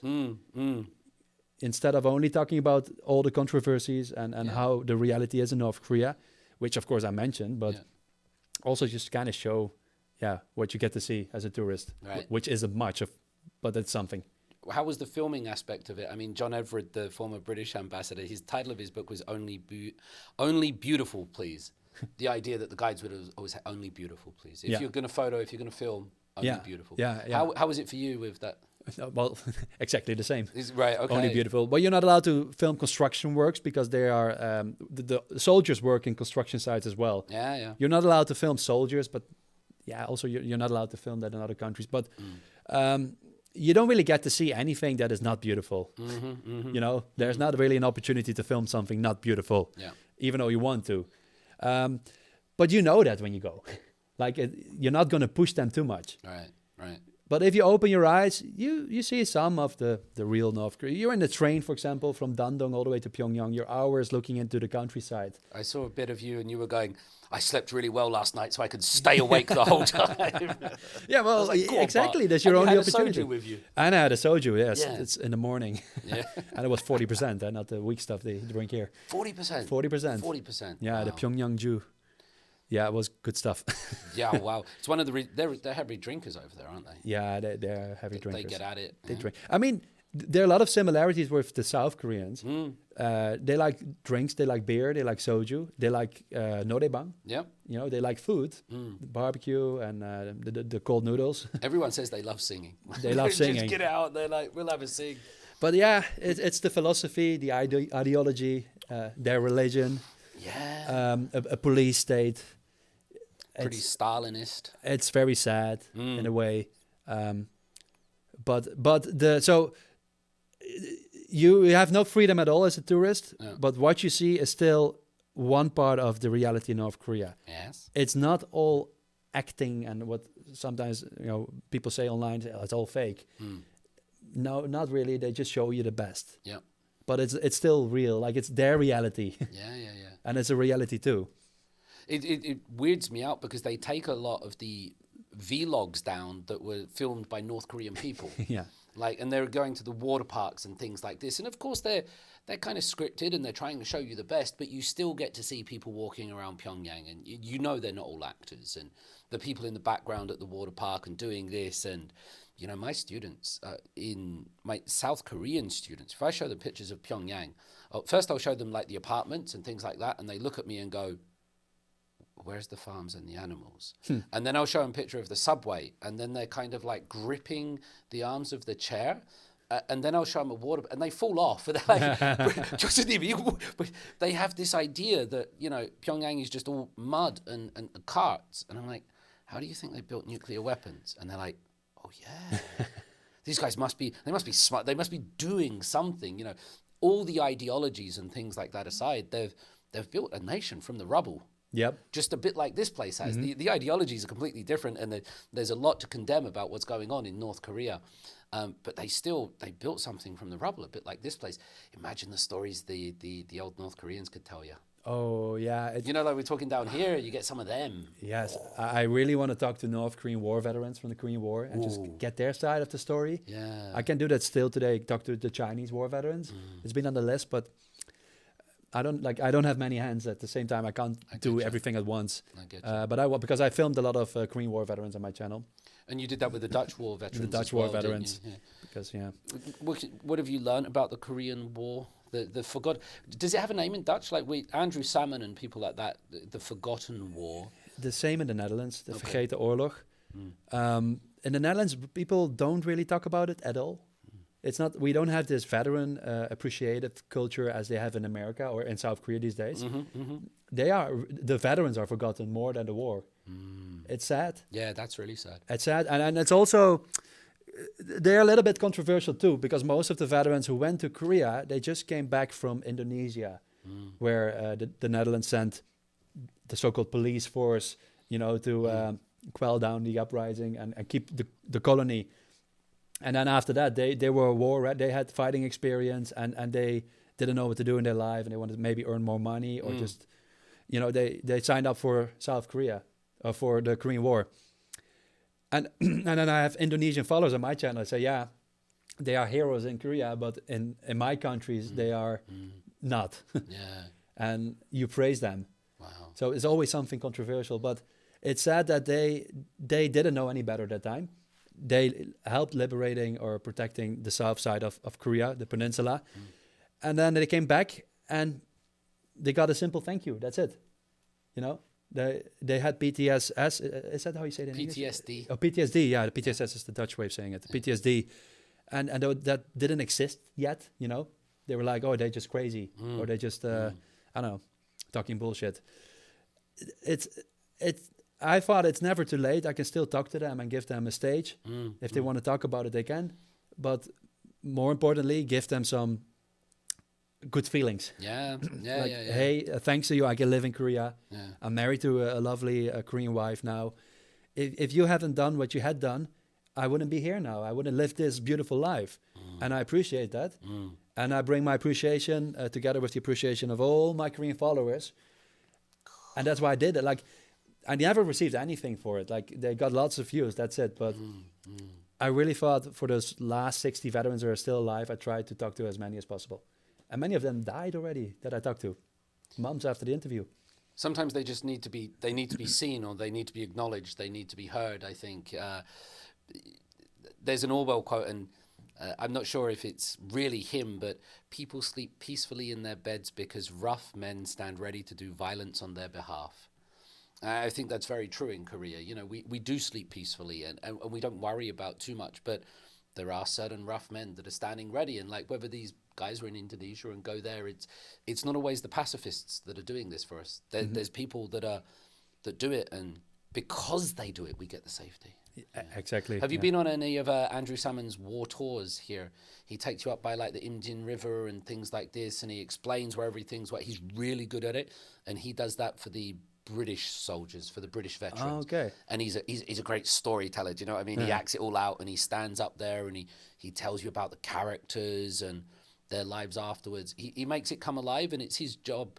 It's not his job, but he remembers them for the British as well as other people. And it's important, right? Yeah.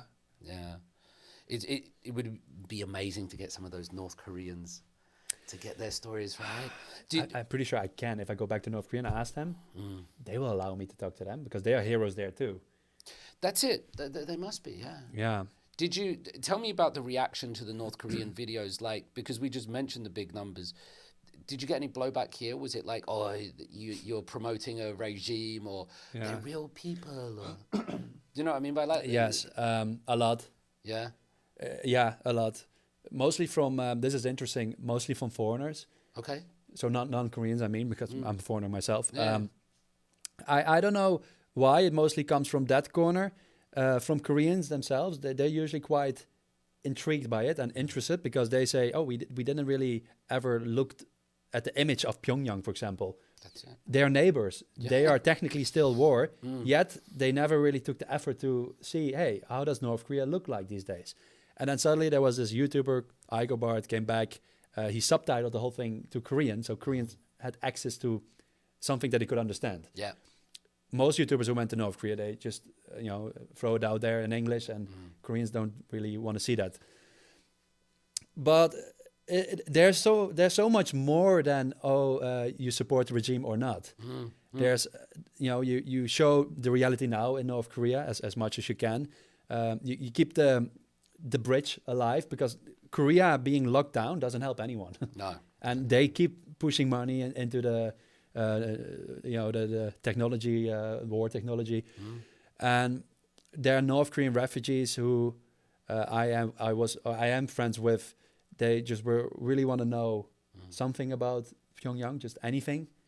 So they did appreciate my trip, and also for Koreans, South Koreans, just giving them a little look inside that side of the border. The subtitles are really nice. Just before I ask you about the subtitles, when I speak to North Korean defectors, I'm thinking like Park Ji-hyun, who's in England at the moment. She was at the big event with King Charles, and she ran for the Conservative office there. And then Lee So-hyun in Washington, she does this Pyongyang channel. But sometimes I have to check myself when I'm speaking to them because I suddenly become a little bit defensive. So what if I'm speaking in Korean or English, I suddenly find myself self-censoring or checking myself, and I have to kind of slap myself and no, just be real with them, just be normal with them, like we're being now. And sometimes I find myself with North Koreans just not speaking as I should.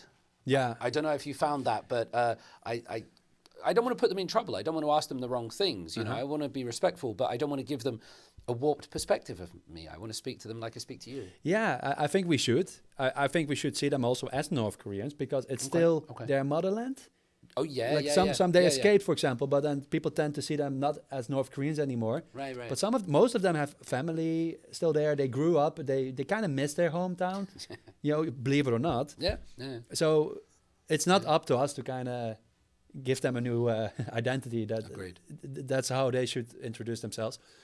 I need to go to journalism ethics school, but you're teaching me. Maybe. But the one you mentioned, the channel Pyongyang. Yeah. I did an interview with him, the brother of the sister, with him once because I used to work for NK News for a short time, making like mini documentaries. Yeah. So it's not only that I posted these vloggy style videos. I behind the scenes, I've been doing a lot of interviews, supported human rights organizations, did interviews with North Koreans, talk about their escape story. So I always think I still did more in creating awareness, whether it's through a positive story or negative story, than most people who criticize the story. Yeah.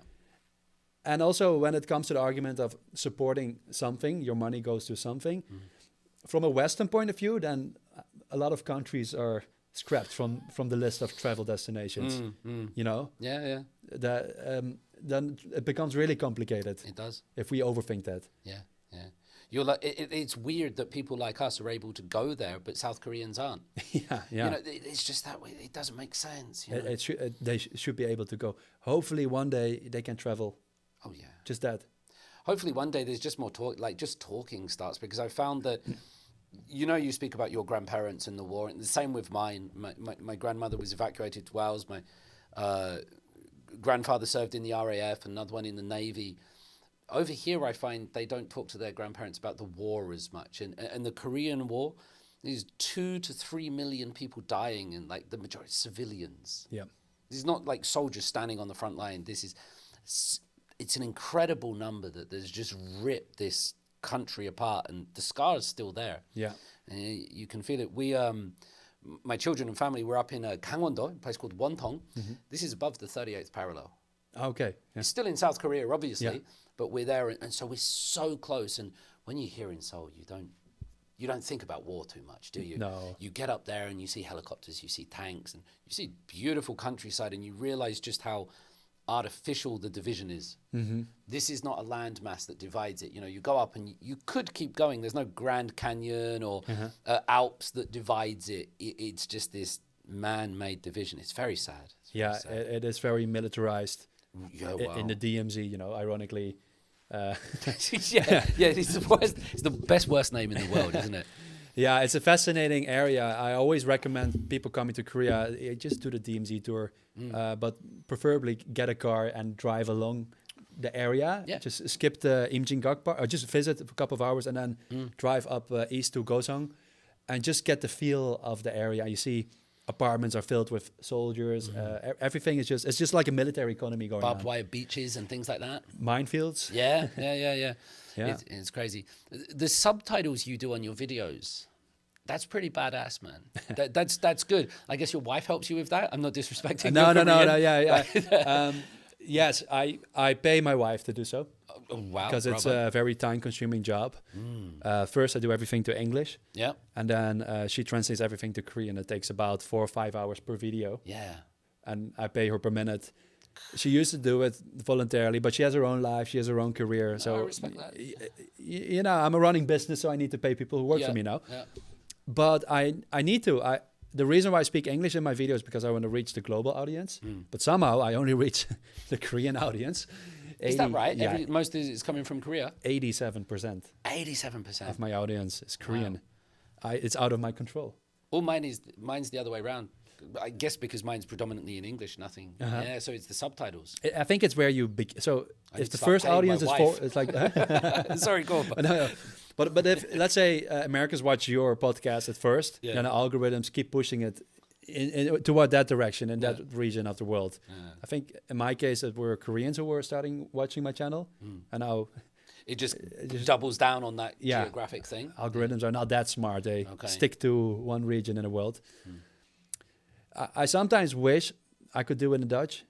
I feel slightly uncomfortable still because English is my second language. Bravo to you. And like in here in my mind, everything is so clear and I understand everything so well. Yeah. But then the moment I have to explain it in words, I feel I'm missing. I get you. I'm not there, and that frustrates me. Even during this podcast, I recall a few things that I said earlier. It's like, I could have said that better or more careful or with better words. But But it will be in English for now with the...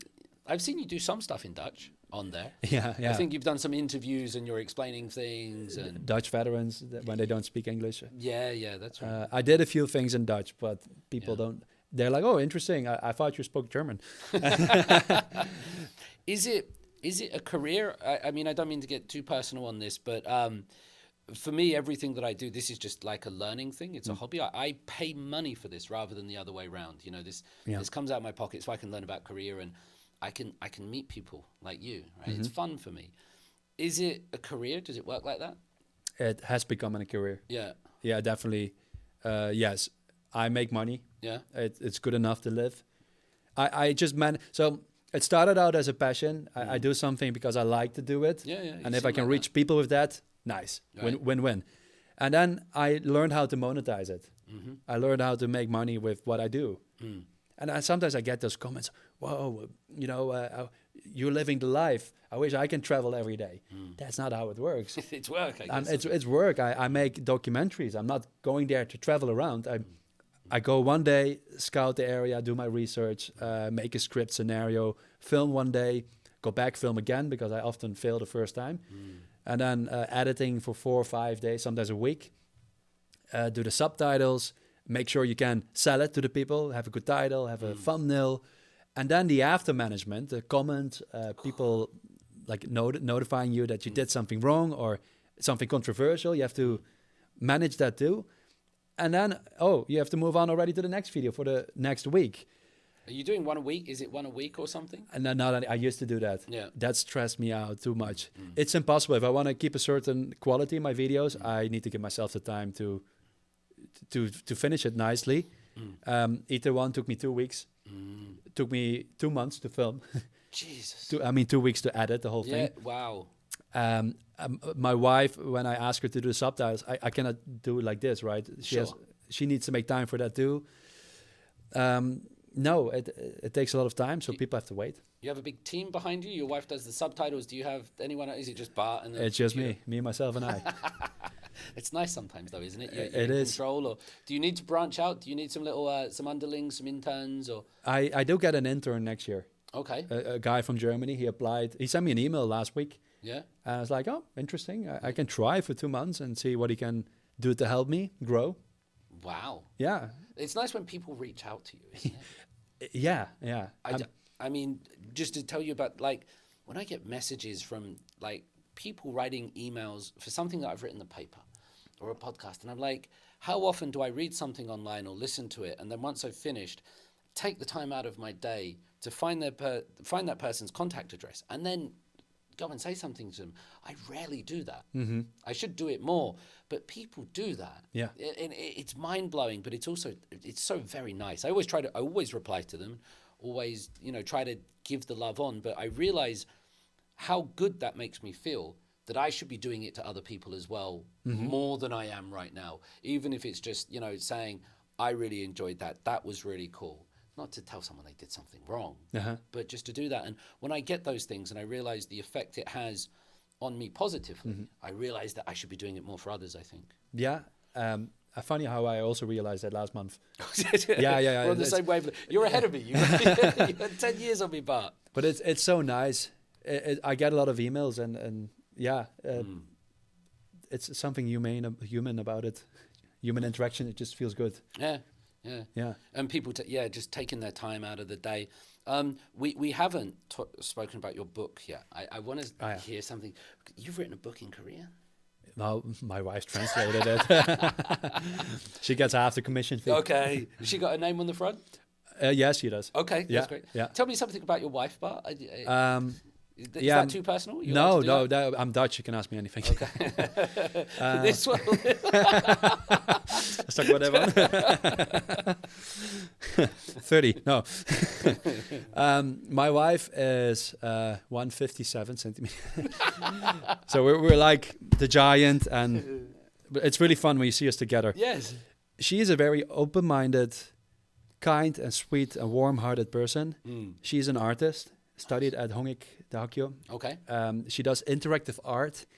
She is a software designer. What's interactive art, Bart? It looks something like those lamps here, and then it moves. Okay, I engage it. You interact. So her art is installation art, but it interacts with the people who come and look at the art. I get you. And usually through VR. So her art always involves a VR glasses. You put it on, and then you look into the world that she created. That's pretty mad. That must be. It is something. Yeah. What kind of worlds does she create? Or is she creating at the moment? Now she has something. It's called a fish egg. A fish egg. So through the eyes of a fish egg. So fish is in this little small bubble, and then there are many layers, and it tries to get out. So that's one of the things. She was born. She was raised really religiously. Okay. A Protestant family. Father is a pastor. And she got out of that, and she realized that we all live in different realities. We are all raised in our own reality, and we claim that reality is the reality. And her reality was Protestantism.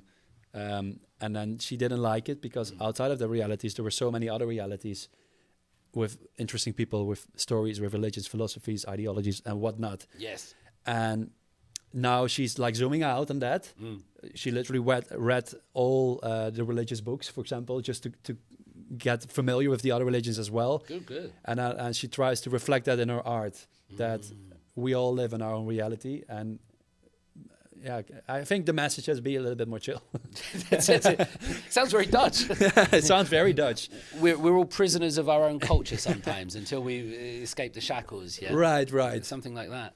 I don't really judge. I only judge when people put their own beliefs on me. Yeah. And want me to think a certain way.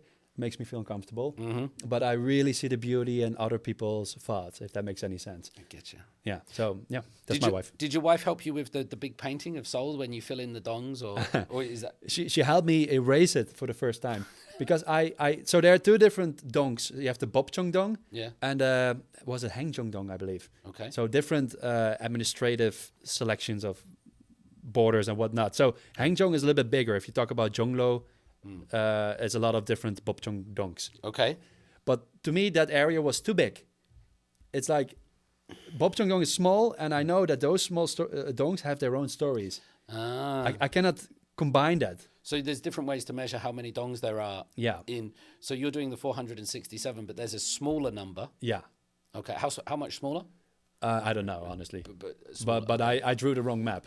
So I mixed them both up because I had to use every goose separately to draw it. And then I portrayed it on the wall, drew it, the lines, and then I eventually realized, oh shit, I just drew the wrong map. I have to do the thing all over again. Took me 1 week. Jeez. So I could almost cry. It's like because I was like ready to start this new project. And then I start like that. Yeah. So I called my wife, said, okay, I need your help. Yeah. Can you paint this over with white again? So I can, and then let's do it again together. The right map. So that's how she helped. Is that in your place? Is that in a studio, that map? In my office in Hapjeong. In your office? But we're going to give it up because it's too expensive. Okay. Because now we're paying the rent for our home and the rent for our office. And we figured that if we give up the office, we can move to a bigger place with an office inside our home. Okay. So we're working on that next year. What happens? Is it on a wall you can move? Is No. I have to redo the whole thing again. Don't tell anybody that, though. Because people like originality and authenticity, don't they? But they do like a painful story, too. Yeah, they do. Yeah. No, our plan is to buy a really big plank. Yeah. And then draw the same thing on the plank. So it becomes a piece of art. Okay. I can put it in my living room as a piece of art because it's going to be a piece of art. It will, yeah. Yeah, it's going to worth some money maybe too. Like I'm pretty sure that I'm going to be in the National Folk Museum from next month. You're going to be in the National Folk Museum? Yeah, you know that pagoda next to Gyeongbokgung Palace? Yes. So they're going to display 8 of my dong videos. That's fucking fantastic, man. So that's really cool. I'm super honored by this because I didn't have to edit the videos. It's just the way it is. It's a government institution. They sometimes can be maybe censor this or blur that or that. No, just the way it is. Because it's called the K Culture Exhibition Beyond. Beyond the K or Beyond the something Ks. like that. Something like that. Yeah. It's going to be there for 4 years. Wow. 4 years? Yeah. That's amazing, man. Yeah, I'm really happy with I'm really happy. What an impact you're having. Like, you're going to be an honorary member of, so they're going to give you like the key to the city, you have your own little Running for mayor. Yeah. No, yeah. What's the first law you pass when you're mayor of Seoul, Bart? Good one.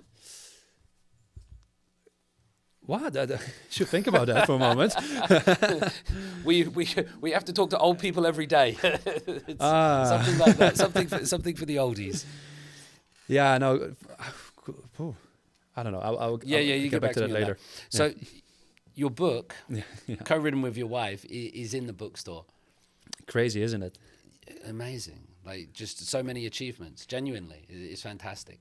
Someone told me this once that, and I really believe it. Sometimes you hear stories about people. They might be people you know online, or or your friends, and they start succeeding and doing something and getting good news, and you're meant to feel good for them. Mm-hmm. Do you know what I mean? Sometimes people get this jealousy. Oh, look what they're doing, and you get this kind of pangs of jealousy. I'm at the stage in my life where I genuinely feel excited for other people. Like, that's amazing, man. Well done. Really cool. I like success stories. Yeah. I'm not sure what happened, but there's a real big difference, I think, between those two reactions to hearing good news for other people. So you're in the folk, and now you're in the bookstore. Tell me about the book. Yeah. I always wanted to write a book, and a trip that had the most impact on my life was North Korea. It changed my life forever. it put a mark on my YouTube channel. I didn't know it then. I realized it later, like, hey, I should stick to the travel niche and go into documentary style videos. Somebody just asked me, like, hey, do you want to write a book? It's like, yeah, sure, I'll give it a try. Yeah. And I did so. Wow. Yeah, I just wanted to write a book. That's it. How long did it take? What was it? Over 2 years. Wow, yeah. I'm super slow and I'm not very literate. Like, it's really difficult for me to make nice lines and be correct all the I don't know. It's just super difficult to write a good story. I don't know actually what to say about it. Are you a visual person generally more? Do you go that way? Is that why? Not really. Okay. It's very so this book is very chronological. I filmed every minute of my trip, so I could go back to my videos, look at the videos again, and kind of describe what I've experienced, and then remember my feelings and all of that, and I put that right on paper. And I know I couldn't be myself that much in the videos as I could in the book, because in the videos you just see me showing things.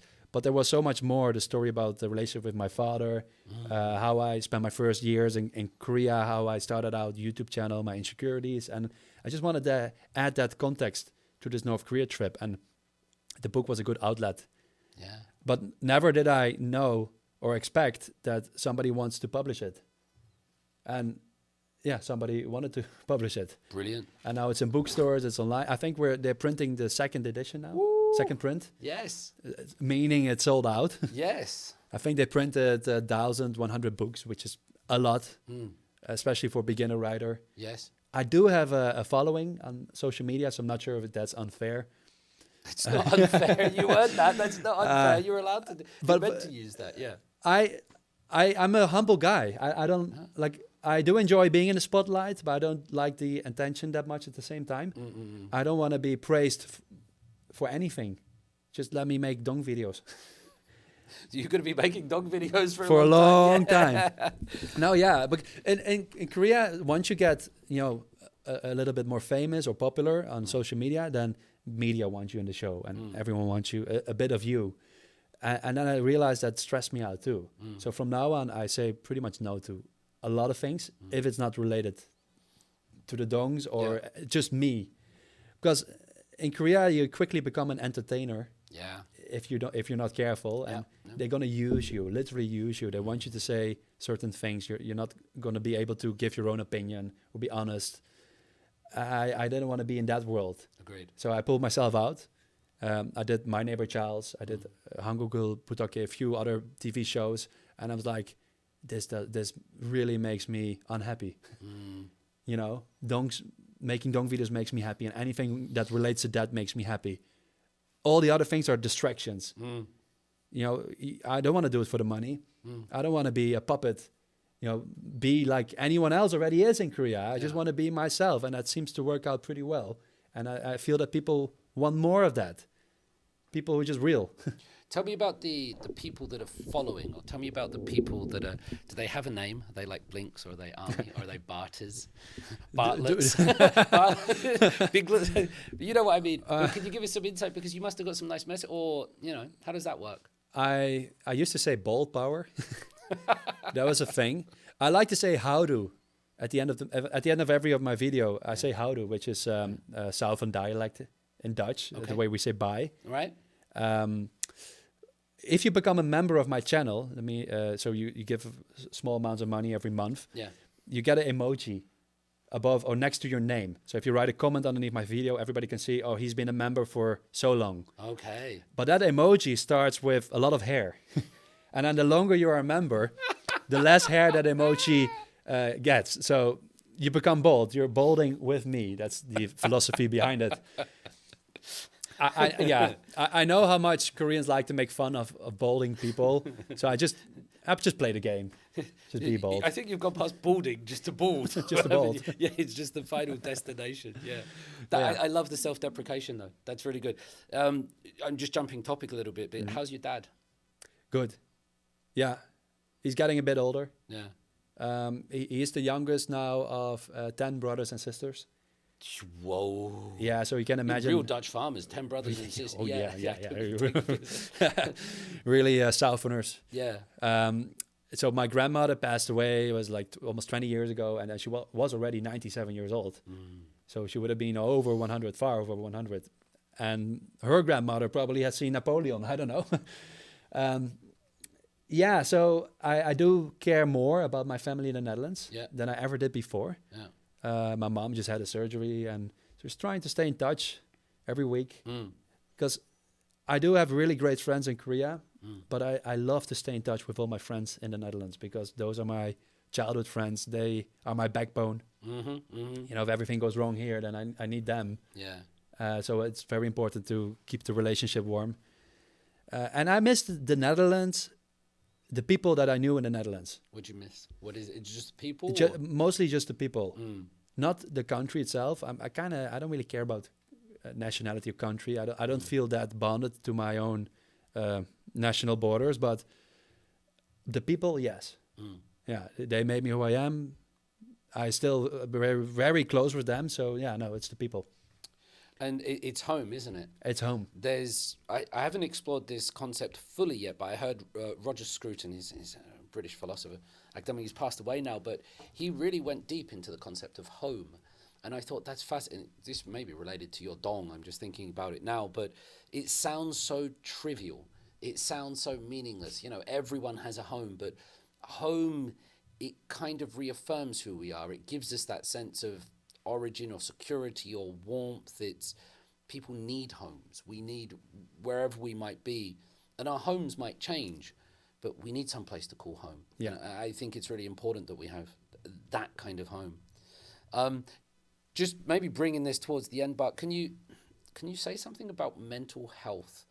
Because as I watched a bit of your work and I was reading about it and just listening to you talk, the way you go through some of the topics, you know, from the couples to the North Korea and this one and who are you and the criticisms and get away from it all, like how you manage mental health. Okay, you doing all right with it?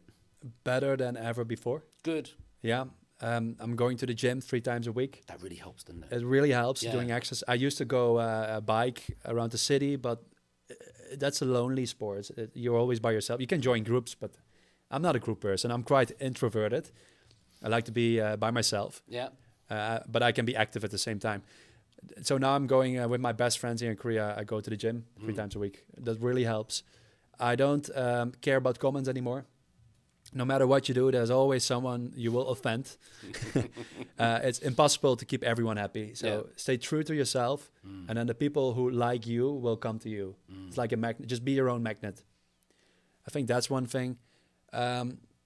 If you have a wife, a girlfriend, or friends, just spend time with them. Make time for that. Work is not everything. I'm learning that still, but my really happiest moments in life are when I have a soju, a beer, a nogari with my wife in the cheapest, dirtiest place you can imagine. That's when we are both the happiest people on earth. Yeah. And we don't look at our phones. Nice. We don't even have to make the rule. We just have a good time. We talk about whatever you can imagine. And that's really what I need. Yeah. That's, I guess, my home. Just that. That sounds nice because you don't need a lot of money to do that. You don't need something. You just need time. You need the effort. You need the partner, the person. You need yourself, and you need that connection with someone. I've experienced both. I had a really financially hard time in Korea for a long time, and that depressed me. My wife at the same time too. So we were both in the shit. Yeah. And then now I am financially better, a lot better. My channel goes a lot better because I have a sustainable project. The problem with before was I never knew what to make next. Because North Korea, it's very omnibus. Everything was like, okay, now I did this. So what I'm going to make next that people will like? Now I have the project that people like. Yeah. And I only have to choose a neighborhood. Yeah. And that feels good. Yeah. It feels really good. So I don't, that whole stress from the YouTube is gone. I just erased it. But it took me 4 or 5 years to learn how to erase that, right? So for whoever wants to do YouTube, I guess, don't think you're escaping a 9-to-5 mentality, because it's going to be a million times worse. Because you're a freelancer. You have to do everything by yourself. Yeah. No one's going to tell you to wake up and do this and that, your quota, and then you're done. no, you do that by yourself. What's the hardest thing about it that people don't see? What's the hardest thing about? I mean, we talked about your successes being in the folk village, in the bookstores. Is there something that's going on that people don't see that's like, no, this is hard graft, or this is the thing that you don't realize that goes on? I think most people don't take it serious yet. Which part? That YouTube is a serious career. Okay. I feel like when I started out, nobody took it serious. Now more people do so, but they still think you kind of do it for fun. But there goes so much work into bringing or giving something free to the people. It's free entertainment. And then these days people say, oh, there's another YouTuber on the street. And then I think, yeah, but you also used to watch TV, right? Like, how do you think those productions are made? There had to be a cameraman and a host and whatnot on the street, sometimes in the studio. Yeah. YouTubers do the same thing, but they are individuals, independent, and they just work 10 times harder because they have to do all the light, the sound, the camera, the scenario, everything by themselves. And people don't seem to realize that there's this whole iceberg underneath the water. And I don't want to sit down and explain people that that's going on because, but I wish they sometimes just can feel a little bit the pain that we have to go through to get that video over there. The soda and the beer makes the pain go away, though, doesn't it? Sometimes it does. No, it really does. Yeah, I stopped drinking for some time. Yeah, Mondays to Fridays, but then I also realized now I sometimes just need that one glass of soju in the evening after a long working day. Been one of my cruxes for a long time. I think I did 6 months for a while, and sometimes for me, one beer is too many and 10 is not enough. Yeah, I get, you know, I mean, by that. Sometimes when you do like not application forms, but like maybe a visa or an immigration card, and it says name. Can you tell me your full name, please? Bart Hendrina Maria van Genugten. Nice. Yeah. And when it says occupation, do you put YouTuber? Filmmaker. Okay, yeah, I wasn't sure. Yeah, no, I had to think about filmmaker or content creator. Content creator. Yeah, people always give me the title influencer. No.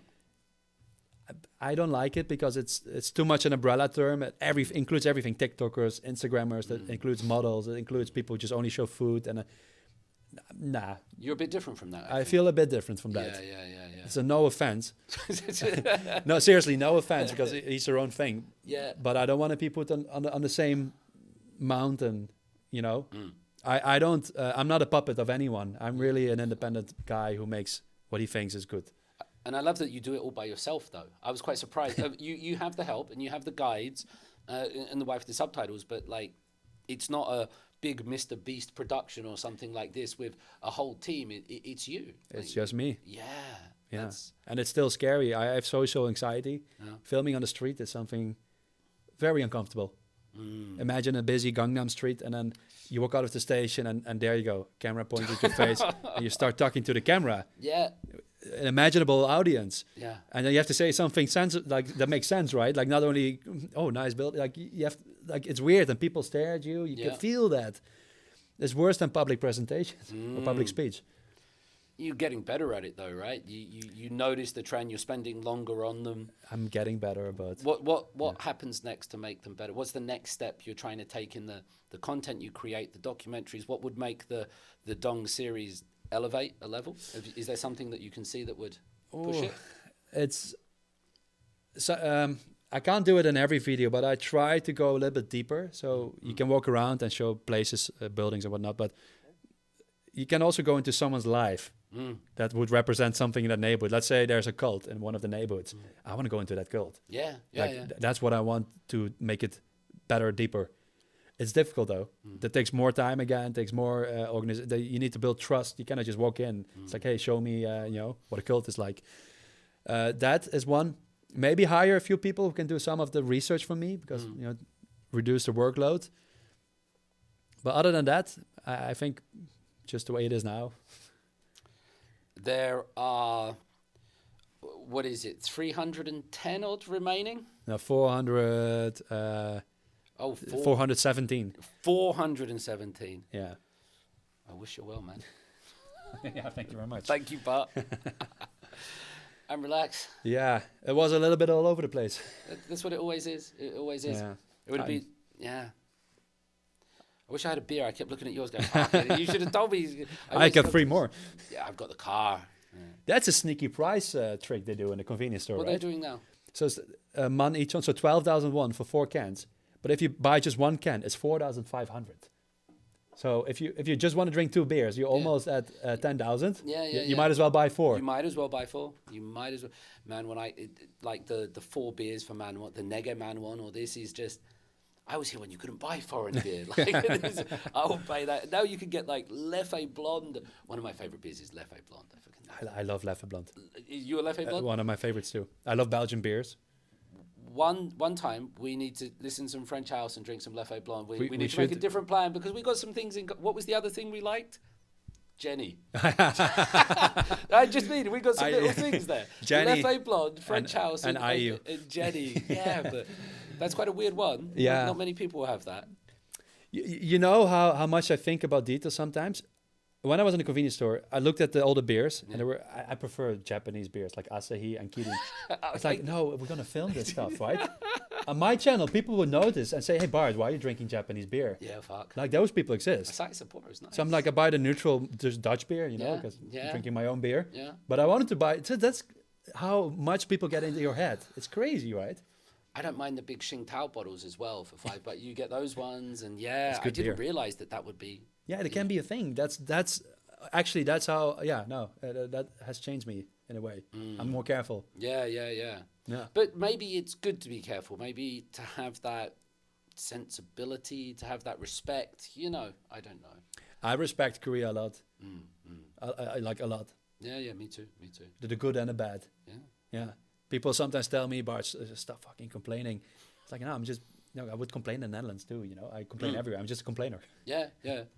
I have so much fucking respect to this country and what they've done. Like, I think it's incredible. And I think people only realize once you know the history, once you know how poor this place was, once you know how the women were covered like head to toe, like Muslims women, they would wear the tangot and things like that and be confined and, just how they had no food to eat. They didn't eat meat. Yeah. Once you know all this, then you're like, oh, fuck, I can understand this a bit different now.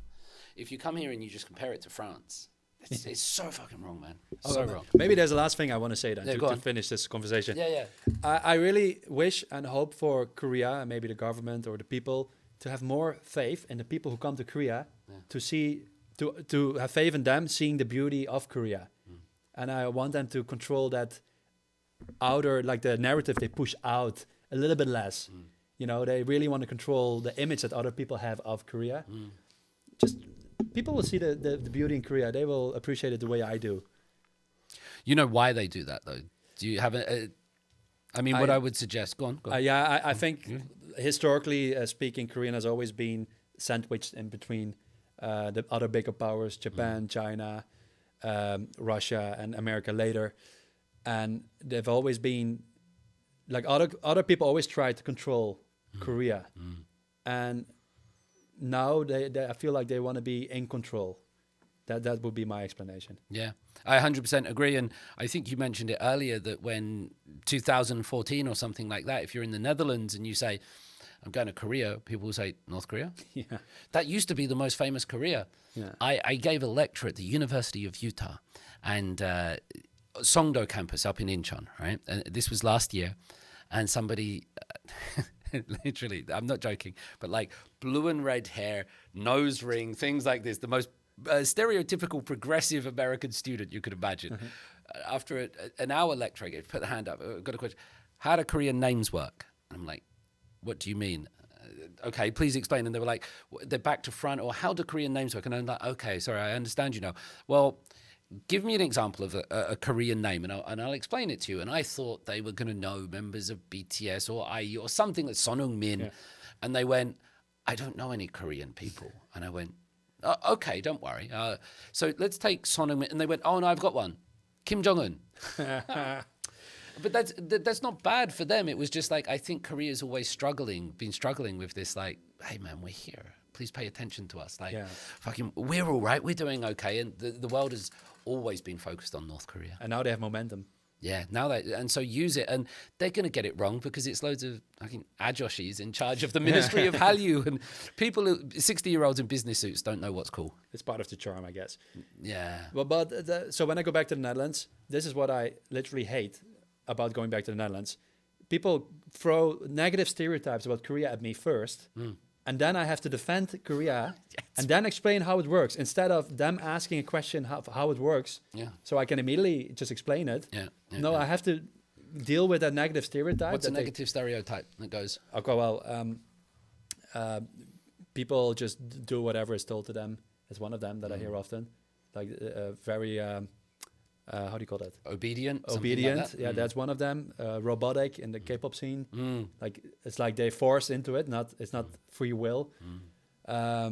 Everyone eats dog meat is still one that I hear quite often. A lot to say about that one too, by the way. But with that obedient one, when you look at the death toll during COVID, very few people died here in South Korea. If you compare it to the UK and things like this, the death tolls were, not sure what it was like in the Netherlands, but they were miles apart. And of course, one death is too many. Yeah. But South Korea did really well in controlling that, and they had no lockdown. Yes, they had no lockdown, right? Yeah. And people would tell me, it's because they're all obedient. Yeah. And I'm like, do you know how much these people protest? Do you know what they do to their fucking presidents? Yeah. They're not obedient. It's different. It's not obedience. It's very complicated. It is, but it's not straight up obedience. And that's why I don't like to hear that. And so this is funny because there's a really good case of how well a country can deal with a pandemic. And then still the most Westerners turn it into something negative. I'm like, instead of crediting them or give them credits for what they've done, no, you have to throw something negative at it because you're jealous or you want to keep this look down on a different culture, Asian culture. So in a way that makes me uncomfortable going back to the Netherlands because I have to deal with that a lot. Yeah, no, I get it as well. And I think it's parts of Europe are still in a way where they see the world, Europeans see the world where this is the civilization, this is the apex, and everyone else, they must be doing something wrong. They've got to catch up to us without realizing that there can be lessons, that there can be values, and that world orders, and these always change. Yeah. And so I think they're always people often look down on Korea without realizing, maybe there's something we can learn from these people. Maybe there's something over there that they're doing right because the trains run on time and the 91-year-old granddads do exercise in the parks, right? You see old people out here, man, exercising. Yeah. And the exercise equipment is not covered in graffiti with needles around it. Yes. Yeah. The hoodie gang, or so we call them chavs. I forgot what you call them. I forgot. Is the hanglai. Yeah. But that's not here. And I run, so I don't go to the gym, but I run. And I was running by the river. And I saw at 6:30 a.m. 2 workers, and they were changing the inside cogs on one of those things. They were refurbishing it because they know that old people go out there and use this stuff. Yeah, this stuff works, man. Yeah, and I love it. Yeah. My favorite one is my son. And this is a really quick story. He broke his little finger playing hapkido. Okay. Doing that, and I was like, oh, "Whoa, what do we do?" So we go and pick him up. We take him to the hospital, see the doctor. Get an X-ray, go back to the doctor, put the cast on. It took 30 minutes. It cost us 3,001. Yeah. Go and tell the British Health Service that, is it? Yeah, there must be something wrong there. No, there's not something wrong. It's good. Very quickly, I'll try to keep this up. I have trouble keeping it up. This is the dong talk. Tell me about dog meat. I thought we were finished, but you said you got something about dog meat because the current president's wife is all about that, and they're trying to do it all political. Who's going to break it first? This is interesting because I saw a news article saying that, Korea is going to ban dog meat, was it in 2027? Something like that. 2027? So in the future, and I see all those comments, and of course the white Westerner has something to say about this. Why not now? But people seem to forget the cultural history of eating dog meat. Like, why do people eat dog meat? There's so much more. And first of all, not everyone eats dog. I think a lot of people don't. But if you approach this discussion with an open mind, and you will learn that a lot of Koreans have tried it when they were young. Boshingtang. Sometimes they were tricked into it. They were told it was chicken or something. But they did. And it has its own story why people eat dog meat. The same as in the West, we did eat that too, I believe, until a certain time or decade.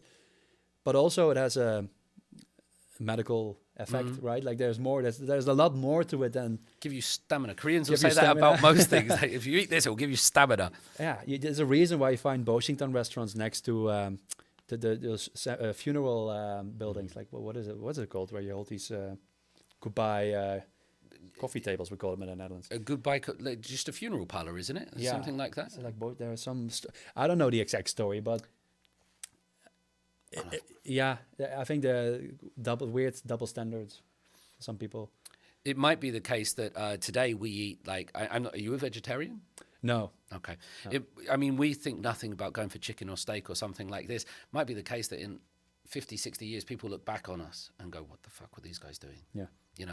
Killing these livestock animals because they've developed a new way, or it doesn't seem wrong now. And I think for people eating dog, it might not seem wrong to them, just like we eat chicken and steak and beef. Yeah. And yeah. Have you been to a dog place on your dong? No, I've seen many in Jonglo and Jagidong, like a lot. And I've in Darimdong I saw two Ajumas were cutting the pounds of the dogs. Like there was a whole mountain of pounds. Oh wow! Never seen anything like that. Wow. Usually that happens in the back. This time it was in the street. I see it. I don't eat dog meat. I don't want to try it necessarily. But I also don't really have an opinion about it. Just give Korea also time to catch up on other people's standards. This country has come out of the dirt since only 10 years, and they're catching up really fast with a lot of things. But just give them time, give them time to breathe as well. They've only been traveling abroad since 1989. Yes. My students don't get that. I'm like, do you know why your parents went to Jeju on a honeymoon? And they're like, well, because it's the Hawaii of Korea. Yeah. It's like, no, it's because you weren't allowed to go abroad. And so going to Jeju felt like an international trip. You got to go on a plane and things like this. So not only have they only sort of been, in general, Korean people been access to the outside world for 30 odd years, I feel like they might solve a lot of these problems quicker than the West did. It might be later in linear time, right? But the West didn't suddenly sort out feminism in 10 years or gay rights or something Emancipation. Like this. Yeah, do you know what I mean? This thing took time. We were putting Oscar Wilde in jail and things like that. And South Korea might be behind on a linear fashion, but it might sort it all out quicker. And it might sort it all out in a way that lasts longer. I had American students in my class today, and they were saying about how abortion's been made illegal in various states and LGBT rights, and it's going backwards. And so they really feel that. And we might get to the future where Korea's done it in a certain way, because in Korea they have this thing called 시기상조. Do you know 시기상조? No. 시기상조 means we'll do it when there's national consensus. Oh, yeah. So I'm not sure if this is a good thing or a bad thing, but it's like past gay marriage now, and like the majority of the country probably wouldn't agree with it, right? So it's not going to happen. And so it's not going to happen. And you're like, but what about the oppressed people here? That's not fair.